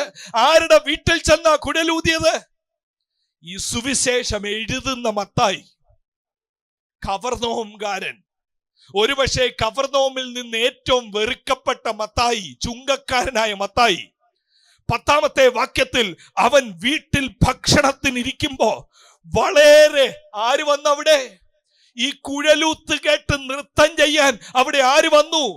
വളരെ ചുങ്കക്കാരും പാപികളും വന്ന് യേശുവിനോടും അവന്റെ ശിഷ്യന്മാരോടും കൂടെ പന്തിയിൽ ഇരുന്നു. മത്തായി എല്ലാരെയും വിളിച്ചിരിക്കുക. എന്തിനാ വിളിച്ചിരിക്കുന്നത്? ശരിക്കും ഒന്ന് ചിന്തിച്ചാലേ, ചുങ്കം പിരിക്കുക എന്ന് പറഞ്ഞാൽ ഒരു ഗവൺമെന്റ് ജോബിന് തുല്യമാണ്. നമ്മൾ സാധാരണ മീറ്റിംഗ് വെച്ച് പൊറോട്ടയും ചിക്കൻ കറിയും കൊടുക്കുന്ന എപ്പോഴാന്ന് ചോദിച്ചാൽ പ്രമോഷൻ കിട്ടുമ്പോഴാണ്. അല്ലെ നമ്മൾ വേറൊരു രാജ്യത്തിലേക്ക് പോകുന്നു, എല്ലാരും വിളിച്ചൊരു സ്തോത്ര പ്രാർത്ഥന നടത്താം. മത്തായി വിളിച്ചു എല്ലാവരെയും, എന്റെ കൂട്ടുകാരെല്ലാം വരണം, ചുങ്കക്കാർ വരണം, പാപികൾ വരണം. നമ്മുടെ മുഖ്യാതിഥിയായി വരുന്നത് യേശു കർത്താവ് അവിടെ ഉണ്ടാകും. എന്താ മത്തായിയെ, നിന്റെ ജോലി പോയ ദിവസം, നീ ജോലി റിസൈൻ ചെയ്ത ദിവസം ഇത്ര വലിയൊരു വിരുന്ന് കൊടുക്കാൻ കാരണം തനിക്ക് മനസ്സിലായി, ഞാൻ കേട്ടു ഒരു കുഴലൂത്ത്, ഞാൻ നൃത്തം ചെയ്യേണ്ട സമയം വന്നിരിക്കുന്നു. എന്തിന്റെ നൃത്തമാ? കാശ് കിട്ടുന്നതിന്റെ നൃത്തമല്ല ഇത്. മനുഷ്യനാൽ തഴയപ്പെട്ട, പാപത്തിൽ പിടിക്കപ്പെട്ട് നരക കവാടങ്ങൾ ലക്ഷ്യമാക്കി നടന്ന മത്തായിയെ, ചുങ്കക്കാരനായ മത്തായിയെ നീതിമാനാക്കി തീർക്കുന്ന സുവിശേഷത്തിന്റെ ശക്തിയാണ് ആ കുഴലൂത്ത് എന്ന് പറയുന്നത്. ഒരു മനുഷ്യർക്കും ഒരു മതത്തിനും ഒരു മതമേലധ്യക്ഷന്മാർക്കും പാപങ്ങൾ ക്ഷമിക്കുവാൻ ഒന്നും ചെയ്യാൻ കഴിയാതിരിക്കെ നസ്രനായ യേശു നമ്മൾക്ക് പകരമായി തന്റെ നിർദോഷമായ രക്തത്താൽ, രക്തം ചൊരിഞ്ഞിട്ടല്ലാതെ വിമോചനമില്ല, നമുക്ക് വേണ്ടി രക്തം ചൊരിഞ്ഞ് ഒരു വലിയ കുഴലൂത്ത്. നീ വിശ്വസിക്കുകയും സ്നാനപ്പെടുകയും ചെയ്യുന്നവൻ രക്ഷിക്കപ്പെടും, വിശ്വസിക്കാത്തവൻ ശിക്ഷാവിധിയിൽ അകപ്പെടും. നമുക്ക് പകരമായി പാപം അറിയാത്തവനെ നമ്മുടെ സ്ഥാനത്ത് നിർത്തി സ്വർഗം ഒരു വലിയ വിധി ചെയ്തെങ്കിൽ, അവനിൽ വിശ്വസിക്കുമ്പോ നമുക്ക് നിത്യരക്ഷ കിട്ടിയെങ്കിൽ, അതാ കുഴലൂത്ത്. പക്ഷെ നൃത്തം ചെയ്തില്ല. ആര് നൃത്തം ചെയ്തില്ല? 9:14 നോക്കിക്കേ. 9:10 വലിയ കുഴലൂത്ത. കുറച്ചുപേര് നൃത്തം ചെയ്യാനുണ്ട്. ആരാ നൃത്തം ചെയ്യാനുള്ളത്? ചുങ്കക്കാര്, പാപികള്. ആരാ നൃത്തം ചെയ്യാത്തത്? 9:14 യോഹന്നാന്റെ ശിഷ്യന്മാർ അവന്റെ അടുക്ക വന്നു. ഞങ്ങളും പരീശന്മാരും വളരെ ഉപവസിക്കുന്നു, നിന്റെ ശിഷ്യന്മാർ ഉപവസിക്കാത്തത് എന്ത് എന്ന് ചോദിച്ചു. എന്താ അവിടെ നടക്കുന്നത്? ഇവര് പറയുന്നത് ഇതാ, you are feasting, we are fasting. ഞങ്ങൾ ഇവിടെ പട്ടിണി കിടക്കുക, നിങ്ങൾ അവിടെ വലിയ ഉല്ലാസം. ഇതൊന്നും ആത്മീയതയല്ല ബ്രദറെ.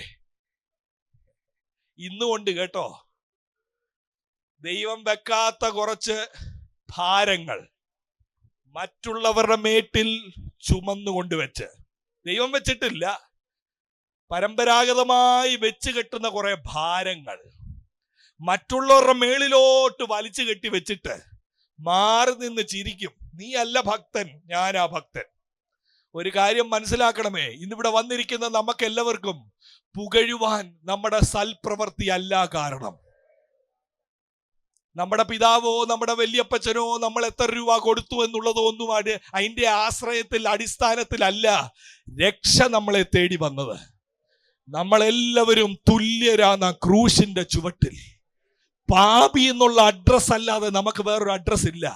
ഞാൻ ഒത്തിരി പാവങ്ങളെ സഹായിച്ചായിരുന്നു, അവിടെ ഒന്നുമില്ല. എല്ലാ സൽപ്രവർത്തികളും കറതേച്ച തുണി പോലെയാണത്. പുകഴുവാൻ ഒന്നുമില്ല നമുക്ക്, കൃപയല്ലാതെ ഒന്നുമില്ല. ആ കൃപയോർത്ത് നൃത്തം ചെയ്യേണ്ടിടത്ത് 9:14 ചുങ്കക്കാരൻ മാനസാന്തരപ്പെട്ടതിൽ നൃത്തം ചെയ്യാനൊക്കാതെ അവിടെ ഇരുന്ന് അടുത്ത സെമിനാർ നടത്തുക. ഇത് ശരിയാണോ? യേശു ചുങ്കക്കാരന്റെ വീട്ടിൽ പോയത് ശരിയാണോ? അപ്പുറത്ത് ഒരാള് ദുഃഖം പാടിയായിരുന്നു, വിലാപം പാടിയായിരുന്നു, മാനസാന്തരപ്പെടണം, കരയണം. ഈ കൂട്ടൻ എന്തോ പറഞ്ഞെന്നറിയോ? ഒന്നും പറഞ്ഞില്ല, വാ കൊണ്ട് ഇങ്ങനെ തന്നെ പറഞ്ഞോണ്ട് നിന്നു. വിലാപത്തിന്റെ പാട്ട് യോഹന്നാൻ പാടിയപ്പോ ഇങ്ങനെ ചുണ്ട് മാത്രം അനങ്ങുന്നു. ചിലരെ അങ്ങനെ കാണാം, ശ്രദ്ധിച്ചു നോക്കിയാൽ മതി, വെളിയിലോട്ട് വരത്തില്ല, ചുണ്ട് അനങ്ങുന്നു. എന്തോ പറഞ്ഞോണ്ട് നിന്നത്? യോഹന്നാൻ വിളിച്ചു പറഞ്ഞു, അബ്രഹാം ഞങ്ങൾക്ക് പിതാവായിട്ടുണ്ട് എന്ന് ഉള്ളം കൊണ്ട് നീ പറയരുത്. കരയേണ്ട സമയത്ത് നീ കരയണം, ഉല്ലസിക്കേണ്ട സമയത്ത് നീ ഉല്ലസിക്കണം. പുനലൂർ ദേശമേ, എന്നെ കേൾക്കുന്ന മാന്യ ശ്രോതാക്കളെ, കരയേണ്ട സമയത്ത് കരഞ്ഞിട്ടുണ്ടോ? പാപത്തെ ഓർത്ത് വിലപിച്ചിട്ടുണ്ടോ? രക്ഷയെ ഓർത്ത് സന്തോഷിച്ചിട്ടുണ്ടോ? അതോ രക്ഷയെ ഓർത്ത് സന്തോഷം നഷ്ടപ്പെട്ട് പാപത്തെ ഓർത്ത് വിലപിക്കാത്തൊരവസ്ഥയെ ദൈവം വിളിക്കുന്നതാണ്. അയ്യോ, ഈ തലമുറയെ എന്തിനോട് സാദൃശ്യപ്പെടുത്താം? അത് മാർക്കറ്റ് പ്ലേസിൽ ഇരുന്നിട്ട് കുഴലൂതുന്നു, അവര് നൃത്തം ചെയ്യുന്നില്ല. വിലാപം പാടുന്നു, അവര് കരയുന്നില്ല എന്ന് പറഞ്ഞാൽ 20-ാം വാക്യത്തിൽ ഇതിന്റെ പ്രശ്നം എഴുതിയിട്ടുണ്ട്. ഈ തലമുറയുടെ ഏറ്റവും പ്രധാന പ്രശ്നം 11-ന്റെ 20-ാമത്തെ വാക്യത്തിൽ ഇങ്ങനെയല്ലേ പറയുന്നത്? പിന്നെ അവൻ തന്റെ വീര്യപ്രവൃത്തികൾ മിക്കതും നടന്ന പട്ടണങ്ങൾ, അടുത്ത വാക്ക്, മാനസാന്തരപ്പെടായികയാൽ അവയെ ശാസിച്ചു തുടങ്ങി. വീര്യപ്രവർത്തികൾ അപ്പൊ എന്തിനാ ദൈവം നമ്മുടെ ജീവിതത്തിൽ ചെയ്യുന്നത്? വീര്യപ്രവർത്തികൾ ചെയ്യുന്നത് നമ്മളെ മാന്യനാക്കാനല്ല. വീര്യപ്രവർത്തികൾ ചെയ്യുന്നത് നമ്മൾ പൊങ്ങച്ചം പറയാനല്ല. വീര്യപ്രവർത്തികൾ ചെയ്യുന്നത് നമ്മൾ ഉന്നത ഭാവം കാണിക്കാനല്ല. വീര്യപ്രവർത്തി നമ്മുടെ ഉള്ളിൽ ദൈവം ചെയ്യുന്നത് രട്ടിലും വെണ്ണീരിലും ഇരുന്ന് പിതാക്കന്മാർ മാനസാന്തരപ്പെട്ടതുപോലെ ദൈവമേ ഇതിന് യോഗ്യൻ അല്ല ഞാൻ എന്ന് വിളിച്ചു പറയാനാണ്. വീര്യപ്രവർത്തി കിട്ടിയിട്ടുള്ളവരല്ലേ ഇന്ന് ഈ പന്തലിൽ ഇരിക്കുന്നവർ. വീര്യപ്രവർത്തി നമ്മളിൽ മാനസാന്തരം കൊണ്ടുവന്നില്ലെങ്കിൽ ആ വീര്യപ്രവർത്തി വെറും ഒരു പ്രവൃത്തിയായി മാറും. വീര്യപ്രവർത്തിയുടെ ഫലം മാനസാന്തരം എന്നിൽ ഉണ്ടാക്കുക എന്നുള്ളതാണ്. അത് വിലാപഗാനം കേൾക്കുമ്പോ കരയുക എന്നുള്ളതാണ്. അത് കുഴലൂത്ത് കേൾക്കുമ്പോ നൃത്തം ചെയ്യുക എന്നുള്ളതാണ്. ഇതൊരിക്കൽ മാത്രം കരയുന്ന കാര്യമല്ല കേട്ടോ. പലപ്പോഴും നമുക്ക് സഹായം വേണം. വർഷിപ്പ് ലീഡേഴ്സിന്റെ സഹായം വേണം കരയാനും ചിരിക്കാനും. അവര് കരയാൻ പറഞ്ഞാൽ നമ്മൾ കരയും, അവര് ചിരിക്കാൻ പറഞ്ഞാൽ നമ്മൾ ചിരിക്കും. പക്ഷെ സുവിശേഷ സത്യം ഉള്ളിലുള്ള ആള് ഓരോ പ്രാവശ്യവും ദൈവവചനം എടുത്തോണ്ട് ദൈവസന്നിധിയിൽ വന്നിരിക്കുമ്പോ ആദ്യത്തെ ദിവസം നമ്മൾ എങ്ങനെയാണോ വേർപെട്ട ഒരു സമൂഹത്തിൽ വന്നിരുന്നത് അതുപോലുള്ളൊരു ഭയഭക്തി, അതുപോലുള്ളൊരു വിനയം, അതുപോലുള്ള ഒരു പാപബോധവും, കർത്താവേ ഞാൻ യോഗ്യനല്ല ഇതിൽ എന്നുള്ള തിരിച്ചറിവ് കണ്ണുനീരിലേക്കും നിത്യജീവന്റെ സന്തോഷം ഓർക്കുമ്പോ ആ കണ്ണുനീര് കൊണ്ട് തന്നെ നൃത്തവും ചെയ്യുന്നു. ഇതല്ലേ യഥാർത്ഥ ക്രിസ്തീയ ജീവിതം. കാല് തറയിൽ ഉറച്ചിട്ടില്ല, കണ്ണിൽ നിന്ന് കണ്ണുനീരും തോന്നിട്ടില്ല. അതല്ലേ ക്രിസ്തീയ ജീവിതം. ക്രിസ്തീയ ജീവിതം എന്ന് പറയുന്നത് കൈകെട്ടി ഇരിക്കുന്നതല്ല. ക്രിസ്തീയ ജീവിതം എന്ന് പറയുന്നത് എല്ലാം തൃപ്തനായി ഇരിക്കുന്നതല്ല. ക്രിസ്തീയ ജീവിതം തന്നെ എനിക്ക് എന്തോ ഒക്കെ ആകാൻ ഒത്തു, അതല്ല ക്രിസ്തീയ ജീവിതം. ക്രിസ്തീയ ജീവിതം, മഹാത്മ ജീവിതം, ഭക്തന്മാരുടെ ജീവിതം എന്ന് പറഞ്ഞാൽ എപ്പോഴും കണ്ണുനീരുണ്ട്, എപ്പോഴും നൃത്തമുണ്ട്. കണ്ണുനീര് പാപത്തെ ഓർത്തിട്ട്, വിടുതൽ ഓർത്തിട്ട്, നൃത്തം രക്ഷയെ ഓർത്തിട്ട്, അല്ലാതെ മറ്റുള്ള തലമുറയെ വിളിക്കുന്നതാ. ഇത് വഷളത്വം നിറഞ്ഞ തലമുറയാ, ഇത് വ്യഭിചാരം നിറഞ്ഞ തലമുറയാ, ഇത് അവിശ്വാസവും കോട്ടവുമുള്ള തലമുറയാണ്. പുനലൂരിൽ സെക്ഷനിലുള്ള വാത്സല്യ ദൈവമക്കളെ, നമ്മളെ നോക്കി ദൈവം അത് പറയാതിരിക്കട്ടെ. ഇന്നത്തെ രാത്രി സ്വർഗം നമ്മളെ നോക്കി പറയട്ടെ, കണ്ണുനീരുള്ള തലമുറയാണിത്. ഇത് കുഴലിന്റെ ഊത്ത് കേട്ടാൽ നൃത്തം ചെയ്യുന്ന തലമുറയാണിത്. ഇത് വിലാപപ്പാട്ട് കേട്ടാൽ, മാനസാന്തരത്തിന്റെ ദൂത് കേട്ടാൽ മുഴങ്കാലിൽ ഇറങ്ങി ഇരിക്കുന്ന തലമുറയാണിത്. ഈ കരച്ചിലും ഒറിജിനൽ നൃത്തവും ഇല്ലാത്തത് കൊണ്ടാ. ഒറിജിനൽ നൃത്തം എന്ന് പറഞ്ഞാൽ രക്ഷയോർത്തുള്ള നൃത്തം. ഒറിജിനൽ കരച്ചിൽ എന്ന് പറഞ്ഞാൽ കടഭാരമോർത്തുള്ള കരച്ചിലല്ല, പാപമോർത്തുള്ള കരച്ചിൽ. ഈ രണ്ടും ഇല്ലാത്തത് കൊണ്ട് ഡ്യൂപ്ലിക്കേറ്റുകൾ ഇറങ്ങി. എന്തോർത്താ നമ്മളിപ്പോ കരയുന്നത്? എനിക്ക് കടമാണ്, എനിക്ക് രോഗമാണ്. എന്തോർത്താ നമ്മൾ നൃത്തം ചെയ്യുന്നത്? ഞാൻ മാന്യനായേ, എനിക്ക് വണ്ടി കിട്ടിയേ. ഇത് രണ്ടും ഡ്യൂപ്ലിക്കേറ്റുകളാണ്. നമ്മുടെ കരച്ചിൽ കടമോർത്തല്ല, നമ്മുടെ കരച്ചിൽ പാപക്കടമോർത്ത. നമ്മുടെ നൃത്തം വണ്ടി കിട്ടിയതോർത്തല്ല, നമ്മുടെ നൃത്തം നിത്യത കിട്ടിയതോർത്താണ്. ഇങ്ങനൊരു നൃത്തവും ഇങ്ങനൊരു കരച്ചിലുമാണെങ്കിൽ യേശു പറയും, ഞാൻ കുഴലൂതി, നീ നൃത്തം ചെയ്തു. യോഹന്നാൻ സ്നാപകൻ പറയും, ഞാൻ വിലാപം പാടി, നീ കരഞ്ഞു. ഇങ്ങനൊരു തലമുറയെ, കരയുന്ന തലമുറയെ, നൃത്തം ചെയ്യുന്ന തലമുറയെ ചേർപ്പാൻ യേശു മടങ്ങി വരുന്നു. ഈ ദേശത്തോട് നമുക്ക് വിളിച്ചു പറയാനുള്ള സന്ദേശം ഇതാ: ഈ ലോകത്തിൽ പാപത്തിന്റെ പരിഹാരം, നിലനിൽക്കുന്ന സന്തോഷം, ദിവ്യമായ സമാധാനം ലോകത്തിൽ കിട്ടുകയില്ല. മയക്കുമരുന്നുകളിൽ കിട്ടുകയില്ല, മദ്യപാനത്തിൽ കിട്ടുകയില്ല, വെറുക്കത്തിൽ കിട്ടുകയില്ല. ഇതെല്ലാം നിമിഷം കൊണ്ട് തീരുന്ന പിശാചിന്റെ ഡ്യൂപ്ലിക്കേറ്റുകളാണ് സന്തോഷത്തിന്. ഒറിജിനൽ സന്തോഷം സുവിശേഷത്തിലൂടെ വാഗ്ദത്തം ചെയ്തിട്ടുണ്ട്. എന്തിന്റെ സന്തോഷമാണത്? പുത്രനെ കിട്ടുന്ന ഒരാളിൽ വരുന്നു സന്തോഷം. രോഗത്തിന്റെ നടുവിലും അവൻ വിളിച്ചു പറയുന്നു, പിതാവിനെ സ്നേഹിക്കുന്നു. ക്രൂശിന്റെ നടുവിൽ, ക്രൂശ് പോലുള്ള സന്ദർഭങ്ങളുടെ നടുവിലും വിളിച്ചു പറയും, എന്റെ പിതാവിനെ സ്നേഹിക്കുന്നു. ഇവിടെ വന്നിരിക്കുന്ന നിങ്ങളിൽ ചിലപ്പോൾ രോഗത്തിന്റെ അവസ്ഥയിലുള്ളവർ കണ്ടേക്കാം. രോഗസൗഖ്യത്തിൽ ഞാൻ വിശ്വസിക്കുന്നു. രോഗികൾക്കായി ഞാൻ പ്രാർത്ഥിക്കുന്നു. രോഗസൗഖ്യം ഞാൻ കണ്ടിട്ടുണ്ട് എൻ്റെ കണ്ണുകളിൽ. എന്നാൽ ഒരു കാര്യവും ഞാൻ പുസ്തകത്തിൽ നിന്നും അനുഭവത്തിൽ നിന്നും മനസ്സിലാക്കുന്നു. ചില രോഗം നമ്മൾ ഉദ്ദേശിക്കുന്നത് പോലെ ചിലപ്പോൾ സൗഖ്യമാകണമെന്നില്ല. ദൈവത്തിന്റെ ഒരു വലിയ ഉദ്ദേശത്തിന് വേണ്ടി ചിലപ്പോൾ ആ രോഗത്തിന്റെ ഒരു ഘട്ടം രോഗം അനുവദിച്ചു എന്ന് വന്നേക്കാം. അതിന്റെ നടുവിലും ഭക്തന്മാർ വിളിച്ചു പറയും, രോഗശയ്യയിൽ എന്നെ വിടുന്ന ദൈവമല്ല, രോഗശയ്യയിൽ എൻ കൂടെ ഇരിക്കുന്ന ദൈവത്തിന് സ്തോത്രം ഇന്നും എന്നേക്കും. രോഗം മാറ്റുന്നവൻ മാത്രമല്ല, രോഗശയ്യയിൽ എന്റെ കൂടെ ഇരിക്കുന്നവൻ. ഭക്തന്മാർ വിളിച്ചു പറഞ്ഞു, രോഗം എന്നെ പിടിച്ചൻ, ദേഹം ക്ഷയിച്ചാലുമേ ഞാൻ കരയുന്നവനായതുകൊണ്ട്, ഞാൻ നൃത്തം ചെയ്യുന്നവനായതുകൊണ്ട് വേഗം വരുമെന്നാഥൻ എന്റെ ദേഹം പുതുതാക്കിടാൻ. രോഗസൗഖ്യത്തിന് വേണ്ടി പ്രാർത്ഥിക്കണം. ഈ നിമിഷവും പ്രാർത്ഥിക്കണം. എന്നാൽ രോഗസൗഖ്യം നടന്നില്ല എങ്കിലും വരുന്ന ഒരു ദിവസം, എന്റെ ശരീരത്തെ പുതുക്കം വരുത്തുന്ന ഒരു ദിവസം, പുതിയ ശരീരം ലഭിക്കുന്ന ഒരു ദിവസം. കേൾക്കണമേ. ഒരുപാട് കാര്യങ്ങൾ പറയാനുണ്ടെങ്കിലും സമയം അതിക്രമിച്ചു പോയിരിക്കുന്നു.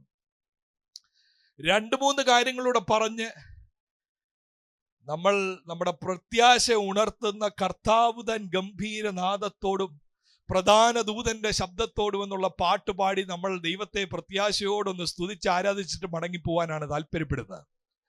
എന്നാൽ 2 കാര്യം കൂടെ അതിന് മുമ്പ് പറയണം. അത് പറയാനുള്ളത് 21-22 വാക്യത്തിൽ നിന്ന്. എന്നെ അത്ഭുതപ്പെടുത്തുന്ന 2 വാക്കുകൾ. കുഴലൂതി നൃത്തം ചെയ്തില്ല, വിലാപം പാടി പക്ഷെ നിങ്ങൾ ദുഃഖിച്ചില്ല, വീര്യപ്രവൃത്തി കണ്ട് നിങ്ങൾ മാനസാന്തരപ്പെട്ടില്ല. ഇതെല്ലാം പറഞ്ഞിട്ട് അവസാനം പേരെടുത്തങ്ങ് പറയുക. നമുക്കാർക്കും ഇഷ്ടപ്പെടാത്ത ഒരു കാര്യമല്ലേ? നമ്മൾ ആരുടെയെങ്കിലും പേരോ ഒരു സ്ഥലത്തിന്റെ പേരോ വല്ലതും വിളിച്ചു പറഞ്ഞാൽ ആൾക്കാർ പറയും, പരിജ്ഞാനം വേണ്ടേ, ഞങ്ങൾക്കങ്ങ് നൊന്തു പോയായിരുന്നു. അന്നത്തെ കാലത്തും ഉണ്ടായിരുന്നത്. അന്നത്തെ കാലത്തും ശിഷ്യന്മാർ യേശുവിന്റെ അടുക്കൽ വന്ന് ബോധ്യപ്പെടുത്താൻ നോക്കി. അങ്ങ് പറഞ്ഞ ഒന്നും പരീശന്മാർക്ക് ഇഷ്ടപ്പെട്ടില്ല, അടുത്ത പ്രാവശ്യം അങ്ങനെ പറയല്ലേ. യേശുവിന്റെ വാക്കുകൾക്ക് മൃദുലതയില്ല, ഒട്ടും വെള്ളം ചേർക്കുന്നില്ലെന്ന് 21-22 വാക്യങ്ങളിൽ പേരെടുത്ത് പറയാൻ പോവുകയാണ്. ആരെക്കുറിച്ചായി പറയുന്നത്? നൃത്തം ചെയ്യാത്തവർ. 21, കൊരസിനെ നിനക്ക് ഹാ കഷ്ടം, ബെത്സയിദേ നിനക്ക് ഹാ കഷ്ടം. സമയക്കുറവുകൊണ്ട് 22 കൂടെ വായിക്കട്ടെ. 23, കവർന്നഹോമേ സ്വർഗത്തോളം ഉയർന്നിരിക്കുമോ, നീ പാതാളം വരെ താണു പോകും. 3 സ്ഥലങ്ങളുടെ പേരെടുത്ത് പറയുന്നു. കൊരസീൻ, ബെത്സയിദ, കഫർനഹൂം.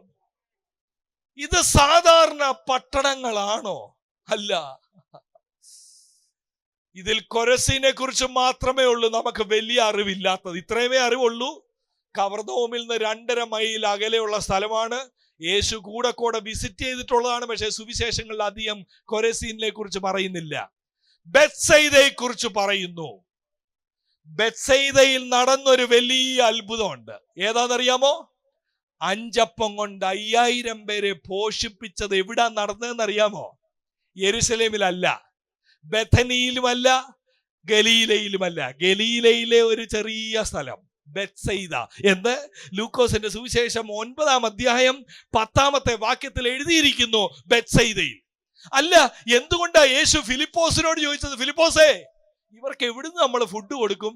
ബെത്സയിദക്കാരനാണ് ഫിലിപ്പോസ്. ബെത്സയിദക്കാരനായ ഫിലിപ്പോസ് ബെത്സയിദ അത്ഭുതം കണ്ട സ്ഥലമാണ്. കവർന്നോമേ.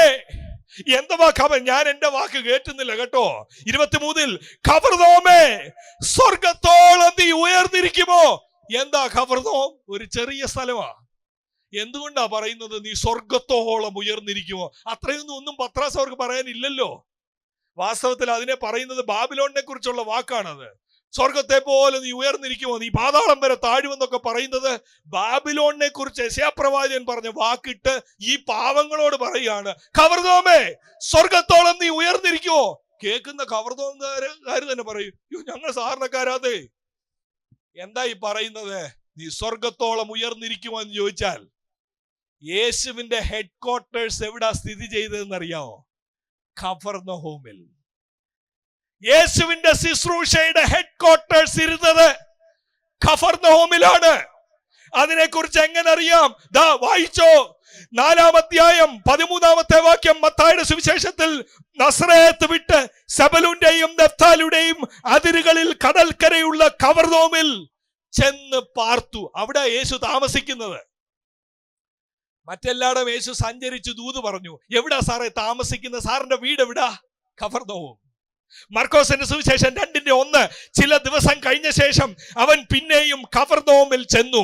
അവൻ വീട്ടിലുണ്ടെന്ന് ശ്രുതിയായി. യേശുവിന് വീടില്ലല്ലോ. അങ്ങനെയല്ലേ നമ്മൾ വായിച്ചത്? മനുഷ്യപുത്രന് തലയായിപ്പാൻ ഇടയില്ല. ഇല്ല, സ്വന്തമായി ഇല്ല. പക്ഷെ കഫർന്നഹൂമിലെ പത്രോസും അന്ത്രയോസും പാർത്തിരുന്ന വീട് യേശുവിന്റെ സ്വന്തം വീടായി മാറിയെന്ന്. അതാ തന്റെ ശുശ്രൂഷയുടെ ഹെഡ് ക്വാർട്ടേഴ്സ്. കഫർന്നഹൂംകാരെ ഒന്ന് ഇന്റർവ്യൂ ചെയ്യണം. കഫർന്നഹൂമിന്റെ ചരിത്രം ഒന്ന് പറയാമോ? എന്തോ പറയാ അവര്? 1922 ഇവിടെ ഒരു വീടുണ്ടായിരുന്നു. ആ വീടിന്റെ മേൽക്കൂര പൊളിച്ചാണെന്ന് യേശു പക്ഷവാതക്കാരനെ സൗഖ്യമാക്കിയത്. ആമേൻ, ഗ്ലോറി പറയും. കഫർന്നഹൂംകാരനെ വിളിച്ചൊന്ന് ഒരു ഇന്റർവ്യൂ എടുത്താ പറയും, യേശു ഞങ്ങളുടെ ആളാണ്. യേശുവിന്റെ മിനിസ്ട്രിയുടെ ഹെഡ് ക്വാർട്ടേഴ്സ് നമ്മുടെ വീടിന്റെ തൊട്ടപ്പുറത്താണ്. യേശു പറയുക, ഇതെല്ലാം പറയാനുണ്ട്. എന്ത് പറയാനുണ്ട്? ഞാൻ താമസിച്ച വീടിന്റെ കാര്യം, എന്റെ ശുശ്രൂഷയുടെ ആസ്ഥാനത്തിന്റെ കാര്യം. കഫർന്നഹൂംകാരനാണ് മത്തായി, ചുങ്കക്കാരൻ. അവരോട് ചോദിച്ചാൽ മതി, നിങ്ങളുടെ ഇടയിൽ വല്ല അത്ഭുതം നടന്നിട്ടുണ്ടോ? പിന്നെ ഞങ്ങളുടെ ഇടയിൽ നടന്ന ഏറ്റവും വലിയ അത്ഭുതം, ഈ മനുഷ്യനൊന്നും വേണ്ടാത്ത ചുങ്കക്കാരൻ മത്തായി ഇപ്പം വലിയ അപ്പോസ്തലൻ, അറിയാമോ? ഇന്നത്തെ ഭാഷയിൽ പറഞ്ഞു കഴിഞ്ഞാൽ മത്തായി, അതിനോട് പേരിനോട് ചേർന്ന് നമ്മൾ സ്ഥലം കൂടെ വെക്കുന്ന ഒരു പരിചയം ഉണ്ടല്ലോ. മത്തായി കഫർന്നഹൂം, പാസ്റ്റർ മത്തായി കഫർന്നഹൂം. ഫിലിപ്പോസ്, പാസ്റ്റർ ഫിലിപ്പോസ് ബെത്സയിദ വരുന്നു. തെറ്റില്ല, സ്ഥലപ്പേര് വെക്കുന്നതിലൊന്നും തെറ്റില്ല, നല്ലതല്ലേ. ഒരു സ്ഥലത്ത് നല്ല ഇന്നാളെ പറഞ്ഞ പോലെ, അയ്യോ ഞാൻ വേറൊരാളെയായിരുന്നു പ്രതീക്ഷ, ഇതാണോ വരുന്നത്? സ്ഥലപ്പേര് മാറിപ്പോയതാ. സ്ഥലപ്പേര് മാറിപ്പോയ ഒത്തിരി പ്രശ്നങ്ങളുണ്ടാവും. പക്ഷെ ഇവിടെ യേശു പറയുന്നു, എനിക്ക് അഡ്രസ് തന്ന കഫർന്നഹൂമേ, നീ ചിന്തിക്കുന്നത് എന്താ? നീ സ്വർഗത്തോളം ഉയർന്നെന്നാണോ? നീ കരഞ്ഞില്ലെങ്കിൽ നിന്റെ കാര്യം പോയി. നീ നൃത്തം ചെയ്തില്ലെങ്കിൽ നിന്റെ കാര്യം പോയി. ബെത്സയിദയെ എല്ലാരും കഴിച്ചായിരുന്നല്ലേ? അന്നത്തെ ഉണർവിൽ എല്ലാരും അപ്പം കഴിച്ചായിരുന്നല്ലേ? പക്ഷേ അപ്പം കഴിച്ചത് കൊണ്ട് നിൽക്കത്തില്ല.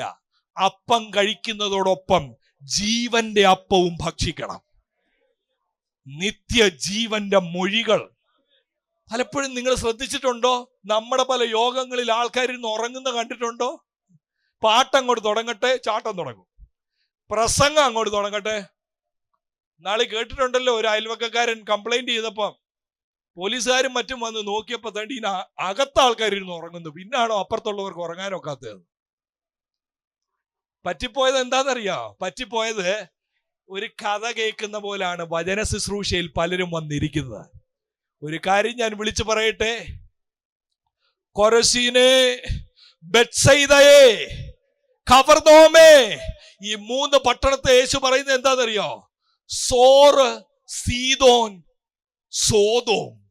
ഈ 3 എന്ന് പറഞ്ഞ മ്ലേച്ഛതയുടെ പേര് കേട്ട്, അഹങ്കാരത്തിന്റെ പേര് കേട്ട സോറും സീദോനും സോദോമും, ഈ 3 കൂട്ടരെക്കാട്ടിൽ നിനക്കടി കൂടുതൽ കിട്ടും. കാരണം എന്താ?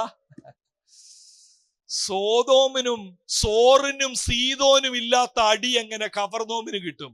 എങ്ങനെ കിട്ടുമെന്ന് ചോദിച്ചാൽ, ഒട്ടിയൊട്ടി നടന്നില്ലേ? അഭിഷക്തന്റെ തോളിൽ ഒട്ടിയൊട്ടി നടന്നില്ലേ? നമ്മൾ നടന്നത് എന്തിനെന്ന് ചോദിച്ചാൽ, എനിക്ക് പുള്ളിയെ അറിയാം, പുള്ളിക്ക് എന്നെ അറിയാം, ഹല്ലേലൂയ, ഞങ്ങളുടെ വീട്ടിലാ വരുന്നത്, ഇത് പറയാനാ, പൊങ്ങച്ചം അടിക്കാൻ വേണ്ടി അഭിഷക്തന്റെ തോളെ ഉരുമി ഉരുമി നടങ്ങിയത്. യേശുവിന്റെ സമയത്ത് വീട്ടിൽ കൊണ്ടുപോയി പറഞ്ഞു കാണുമല്ലോ, ഇന്ന് ഞങ്ങളുടെ അവിടെ എല്ലാം ഉണ്ടാക്കി വെച്ചിട്ടുണ്ട്, ഞങ്ങളുടെ അവിടെ വരാതെ പുള്ളി പോത്തില്ല. ഇതെല്ലാം പറഞ്ഞുകൊണ്ടിരുന്നു. അവസാനം എന്തോ കിട്ടി? അവസാനം പറഞ്ഞു, കുഴലൂതിയപ്പോ നിങ്ങൾ നൃത്തം ചെയ്തില്ല, വിലാപം പാടിയപ്പോ നിങ്ങൾ ദുഃഖിച്ചില്ല. ഒരു പാസ്റ്ററോട് ക്ലോസ് ആയതുകൊണ്ട് രക്ഷപ്പെടത്തില്ല, ഒരു നേതാവിനോട് അടുപ്പമുള്ളത് കൊണ്ട് രക്ഷപ്പെടത്തില്ല. നമ്മൾ ഇവിടെ ഇരിക്കുന്ന ഗ്രൗണ്ടിന്റെ പ്രത്യേകത അറിയാമല്ലോ. ഞാനിവിടെ വന്ന് കയറിയപ്പോഴേ ഓർക്കുകയായിരുന്നു, എൻ്റെ ഒരുപാട് ഓർമ്മകൾ ഉള്ളൊരു സ്ഥലമാണിത്. ഞങ്ങളുടെ അയിരൂന്ന് എത്ര വർഷങ്ങൾ ഞങ്ങൾ ബസ് പിടിച്ചുകൊണ്ട് വന്ന സ്ഥലമാണിത്. ഇതൊരു വികാര നിർഭരമായ ഇതാണ്. ആ ഗേറ്റ് കയറുക എന്ന് പറഞ്ഞാൽ ഒരുപാട് ഓർമ്മകളുണ്ട്. ഇവിടെ വന്നിരുന്നത് കൊണ്ടോ ഇവിടെ പ്രസംഗിച്ചത് കൊണ്ടോ ആ ദിവസം ഇതിന്റെ വെളിച്ചത്തിലല്ലെന്ന്. അന്ന് ഒരു കാര്യമേ ഉള്ളൂ, നീ മാനസാന്തരപ്പെട്ടുവോ? മാനസാന്തരപ്പെട്ടവനെ എങ്ങനെ അറിയാം? വസ്ത്രത്തിന്റെ വെള്ളയിൽ മാത്രമല്ല, അവന്റെ ജീവിത വിശുദ്ധിയിൽ അറിയാം. അവൻ കോപം നിയന്ത്രിക്കുന്നവനായിരിക്കും, അവൻ ദ്രവ്യാഗ്രഹം ഇല്ലാത്തവനായിരിക്കും, അവൻ ശണ്ട കൂടാത്തവനായിരിക്കും, അവൻ ആത്മാവിൽ ദരിദ്രനായിരിക്കും, അവൻ ദുഃഖിക്കുന്നവനായിരിക്കും, അവൻ കരുണ കാണിക്കുന്നവനായിരിക്കും, അവൻ നീതിയെക്കുറിച്ച് ബോധമുള്ളവനായി തീരും, സമാധാന പുത്രനായിരിക്കും. അവൻ നീതിക്ക് വേണ്ടി വിശന്ന് ദാഹിച്ച് നീതിക്ക് വേണ്ടി ഉപദ്രവിക്കപ്പെടേണ്ട വന്നാലും മാനസാന്തരപ്പെട്ടവൻ പറയും, ഞാൻ തന്നെയാണെങ്കിലും എനിക്ക് സ്ഥാനമില്ലെങ്കിലും മാനമില്ലെങ്കിലും കള്ളത്തരത്തിന് എന്നെ കിട്ടത്തില്ല. ആ നീതിബോധം നമുക്ക് വേണമെന്ന്. എന്തിനും ചെറിയ ചെറിയ കാര്യങ്ങൾക്ക് അടിയറവ് പറയുന്ന ഒരു നീതിബോധമല്ല നമുക്ക് വേണ്ടിയത്. ഉയരത്തെ നോക്കിയുള്ള ഒരു നീതിബോധം, വിശുദ്ധനായ ദൈവത്തെ ഓർത്തുകൊണ്ടുള്ള ഒരു നീതിബോധം. മത്തായിയുടെ സുവിശേഷം 5:48 കാണുന്നത് പോലെ, പിതാവ് സൽഗുണപൂർണനായിരിക്കുന്നത് പോലെ നിങ്ങളും സൽഗുണപൂർണരായിരിപ്പീൻ എന്നുള്ള നീതിബോധം. 5-ാമത്തെ അധ്യായത്തിൽ വായിക്കുന്നത് പോലെ, നിങ്ങളുടെ നീതി ശാസ്ത്രിമാരുടെയും പരീശന്മാരുടെയും നീതിയെ കവിയുന്നില്ല എങ്കിൽ നിങ്ങൾ സ്വർഗരാജ്യത്തിൽ പ്രവേശിക്കുകയില്ല എന്നുള്ള ആ മാനസാന്തരത്തിന്റെ ധ്വനി. പ്രിയ ദൈവമക്കളെ, ഈ പുനലൂർ ദേശത്തെ കുറിച്ച് പ്രാർത്ഥിച്ചപ്പോ, പുനലൂർ ദേശത്തെക്കുറിച്ച്, ഈ കൺവെൻഷനെ കുറിച്ച് ദൈവകരങ്ങളിൽ ഏൽപ്പിച്ചു കൊടുത്ത് സമർപ്പിച്ച് ഞാൻ ജാഗരിച്ചപ്പോൾ കർത്താവിന്റെ ഹൃദയത്തിൽ പ്രകാശിപ്പിച്ച വാക്യങ്ങളാണ് ഞാൻ നിങ്ങളുടെ മുമ്പിൽ ഇന്ന് പ്രസംഗിച്ചത്. അല്ലാതെ പ്രസംഗിച്ച ഒരു പ്രസംഗം ഇങ്ങനെ എടുത്തോണ്ട് വന്നതല്ല. കഴിഞ്ഞ കുറെ ദിവസങ്ങളായി ദൈവസന്നിധിയിൽ ഒരു സെഷന് വേണ്ടി ബാംഗ്ലൂരിൽ നിന്ന് വരിക. എന്തിനാ? ആൾക്കാരെ സന്തോഷിപ്പിക്കാനല്ല. ദൈവമേ, എന്റെ അധരങ്ങളിൽ ഒരു ദൂത് നൽകണമേ. ദൈവ സന്നിധിയിൽ സമയം ചെലവഴിച്ചപ്പോ പ്രകാശിച്ച ഒരു വാക്യം, ഞാൻ കുഴലൂതി അവർ നൃത്തം ചെയ്തില്ല, ഞങ്ങൾ വിലാപം പാടി അവർ കരഞ്ഞില്ല. അങ്ങനെ ദൈവം വെളിപ്പെടുത്തി തന്നൊരു സന്ദേശമാണെങ്കിൽ അങ്ങനെയുള്ളവർ ഇതിനകത്ത് ഇരിപ്പുണ്ട്. ഒരിക്കൽ കരഞ്ഞതുപോലെ കരയാത്ത, ഒരിക്കൽ നൃത്തം ചെയ്തതുപോലെ നൃത്തം ചെയ്യാൻ ഒക്കാത്ത ഒരു സമൂഹം ഇതിനകത്ത് ഇരിപ്പുണ്ട്. ഇതിനകത്ത് മാത്രമല്ല, ഈ ശബ്ദസീമയിൽ കേൾക്കുന്ന നിങ്ങളിൽ പലരും ജീവനോട് ഇരിക്കുന്നത് തന്നെ അതെ ദൈവമാ രക്ഷിച്ചത്, പക്ഷേ മാനസാന്തരപ്പെടാൻ ഒക്കാത്തവരായി, മാനസാന്തരപ്പെടാത്തവരായി അനേകർ ശബ്ദസീമയിൽ അകത്തും പുറത്തും ഇരിപ്പുണ്ട്. ഇതാകുന്നു സുപ്രസാദ കാലം. ഇന്നാകുന്നു ആ രക്ഷാ ദിവസം. ഇന്നത്തെ ദിവസം ദൈവകരങ്ങളിൽ ഒന്ന് സമർപ്പിച്ച് മാനസാന്തരത്തിന്റെ ശബ്ദം കേൾക്കുമ്പോ വിലപിക്കാനും രക്ഷയുടെ സന്തോഷം അറിഞ്ഞ് നൃത്തം ചെയ്യാനും, കഫർനോമിനെ പോലെ കുറെ പൊങ്ങച്ചമടിക്കാനല്ല, ബെത്സൈദയെ പോലെ കുറച്ച് കാര്യങ്ങൾ വിളിച്ചു പറയാനല്ല, അയ്യോ സോതോമിനെ പോലെ ആയി തീരാതെ സോറും സീതോനും പറ്റിയതിനെക്കാട്ടിൽ നിനക്ക് പറ്റുമെന്ന് പറയുമ്പോ, യേശുവിനെ ഞാൻ അറിയാം, ഞങ്ങളുടെ വീട്ടിലാ താമസിച്ചത്, ഞാൻ മുങ്ങിപ്പൊങ്ങി, ഇതൊന്നും അല്ല ചോദ്യം. ഇന്ന് ചോദ്യം, വിശുദ്ധനായ ദൈവത്തെ കണ്ട് വിശുദ്ധിയിലാണോ ഞാൻ ജീവിക്കുന്നത്? അതാ ചോദ്യം. ഈ വിശുദ്ധനായ ദൈവത്തിന്റെ മുമ്പിൽ ഈ അന്തരീക്ഷത്തിൽ നമ്മൾ ഒരുമിച്ചിരിക്കുമ്പോ കേട്ട വചനത്തിന്റെ വെളിച്ചത്തിൽ ഒരു നിമിഷം ധ്യാനത്തോടെ തീരുമാനങ്ങൾ എടുക്കുവാൻ വേണ്ടി ഞാൻ നിങ്ങളെ ആഹ്വാനം ചെയ്യുകയാണ്. ഈ നിമിഷം ബൈബിളുകളൊക്കെ ഒന്ന് മടക്കി വെച്ച് ഒരു നിമിഷം ധ്യാനത്തോട് അതാത് സ്ഥാനങ്ങളിൽ ഇരുന്നാൽ മതി. അത് കഴിഞ്ഞിട്ട് നമുക്ക് എഴുന്നേക്കാം. ഇരുന്ന് ഒരു നിമിഷം ആത്മാർത്ഥമായി കർത്താവിനോട് സംസാരിക്കണം. ഇന്നത്തെ ദിവസം ഞാൻ ഈ സന്ദേശം കേൾക്കുവാൻ ഇവിടെ വന്നു. ചിലപ്പോൾ അവസാന ദിവസം വേറൊരു സന്ദേശം കേൾക്കാനൊക്കെ ആയിരിക്കും ആഗ്രഹിച്ചു വന്നത്. എന്നാൽ ഈ സന്ദേശത്തിന്റെ മുമ്പിൽ കർത്താവേ, അനുതാപ ഹൃദയം എനിക്ക് നൽകണമേ, മാനസാന്തരപ്പെടുവാനുള്ള കൃപ എനിക്ക് നൽകണമേ. എന്റെ ജീവിതം പാഴാക്കി കളയാതെ, എത്ര നന്മകൾ, അനുഗ്രഹങ്ങൾ, കൃപ എന്റെ ജീവിതത്തിൽ ലഭിച്ചു എങ്കിലും അതിന് പകരത്തിനൊത്ത് ജീവിക്കാനൊക്കാതെ, നൃത്തം ചെയ്യാത്തവനായി, കരയാത്തവനായി, ഞാൻ ഒരു നിസ്സംഗതയോടെ, നിസ്സഹരണത്തോടെ ഇരിക്കുന്നത് പോലെ ദൈവസന്നിധിയിൽ സന്തോഷിക്കാൻ ഒക്കാത്തത്, ദൈവസന്നിധിയിൽ കരയുവാൻ ഒക്കാത്തത് ഒരു മാനസാന്തരം എനിക്ക് നൽകണമേ കർത്താവേ എന്ന അനുതാപത്തോടെ നിങ്ങളിൽ എത്ര പേര് പ്രാർത്ഥിക്കാൻ തയ്യാറാകും? അങ്ങനെയുള്ളവരുടെ കരം മാത്രം ഒന്ന് കാണിക്കാമോ? ഈ വചനത്തിന്റെ വെളിച്ചത്തിൽ എന്നെ ഒരു പ്രാവശ്യം കൂടെ സമർപ്പിക്കുന്നേ കർത്താവേ എന്ന് പറയുന്നവർ മാത്രം കരങ്ങളെ ഉയർത്തിപ്പിടിക്കാം. ഞാൻ പ്രാർത്ഥിക്കാൻ പോവുകയാണ്. ആ കരങ്ങളിൽ കർത്താവിന്റെ സ്പർശനം ഉണ്ടാകട്ടെ. യഥാർത്ഥ മാനസാന്തരത്തിന്റെ വിലയറിഞ്ഞ്, മാനസാന്തരത്തിന്റെ ഫലം അധികമായി വരുന്ന ദിവസങ്ങളിൽ കായ്ച്ച് രക്ഷയുടെ സന്തോഷത്തിൽ വർദ്ധിച്ചു വന്ന്, പിതാവേ, കരങ്ങൾ ഉയർത്തിയിരിക്കുന്ന വാത്സല്യ സഹോദരന്മാർക്കായി പ്രാർത്ഥിക്കുന്നു. ആ കരങ്ങളെ ദൈവത്തിന്റെ അദൃശ്യകരം സ്പർശിക്കണമേ. പാപബോധം കൊടുക്കുന്ന ദൈവമേ, രക്ഷയുടെ സന്തോഷം മടക്കി തരുന്ന ദൈവമേ, അവരുടെ കരങ്ങളിൽ പിടിച്ച് ഒരു പുതിയ അധ്യായം ദൈവം ഇന്ന് രാത്രി ആരംഭിക്കണമേ. കവർന്നോമിനും ബെത്സയിലേക്കും പറ്റിയതുപോലെ പറ്റാതെ നിത്യതയ്ക്കായുള്ള രക്ഷാമാർഗത്തിന്റെ സന്തോഷം അനുഭവിച്ച് പുതിയ തീരുമാനത്തോടും അനുതാപത്തോടും മാനസാന്തരത്തോടും ഇവിടെ നിന്ന് മടങ്ങിപ്പോകുവാൻ കർത്താവ് സഹായിക്കണമേ. ഈ പുറത്ത് ശബ്ദസീമയിൽ കേൾക്കുന്നവരെ ഞങ്ങൾ ഒരുമിച്ച് ഏൽപ്പിച്ചു പ്രാർത്ഥിക്കുന്നു. രക്ഷയുടെ സന്തോഷമില്ലാതെ, രക്ഷയുടെ സന്ദേശം അനേക പ്രാവശ്യം കേട്ടിട്ടും മറുതലിച്ച് ഇതൊന്നും ഞങ്ങളെ ബാധിക്കാത്ത മട്ടിൽ ജീവിക്കുന്ന ആ മഹാപാപം ഞങ്ങളോട് ക്ഷമിക്കണമേ. മാനസാന്തരത്തിനുള്ള കൃപ അവർക്കും ദൈവം നൽകി കൊടുക്കണമേ. നിത്യത നഷ്ടമാക്കാതെ പുത്രനെ ചുംബിപ്പാനായി അവർക്കും ദൈവത്തിന്റെ വരം, കൃപ അരുളണമേ.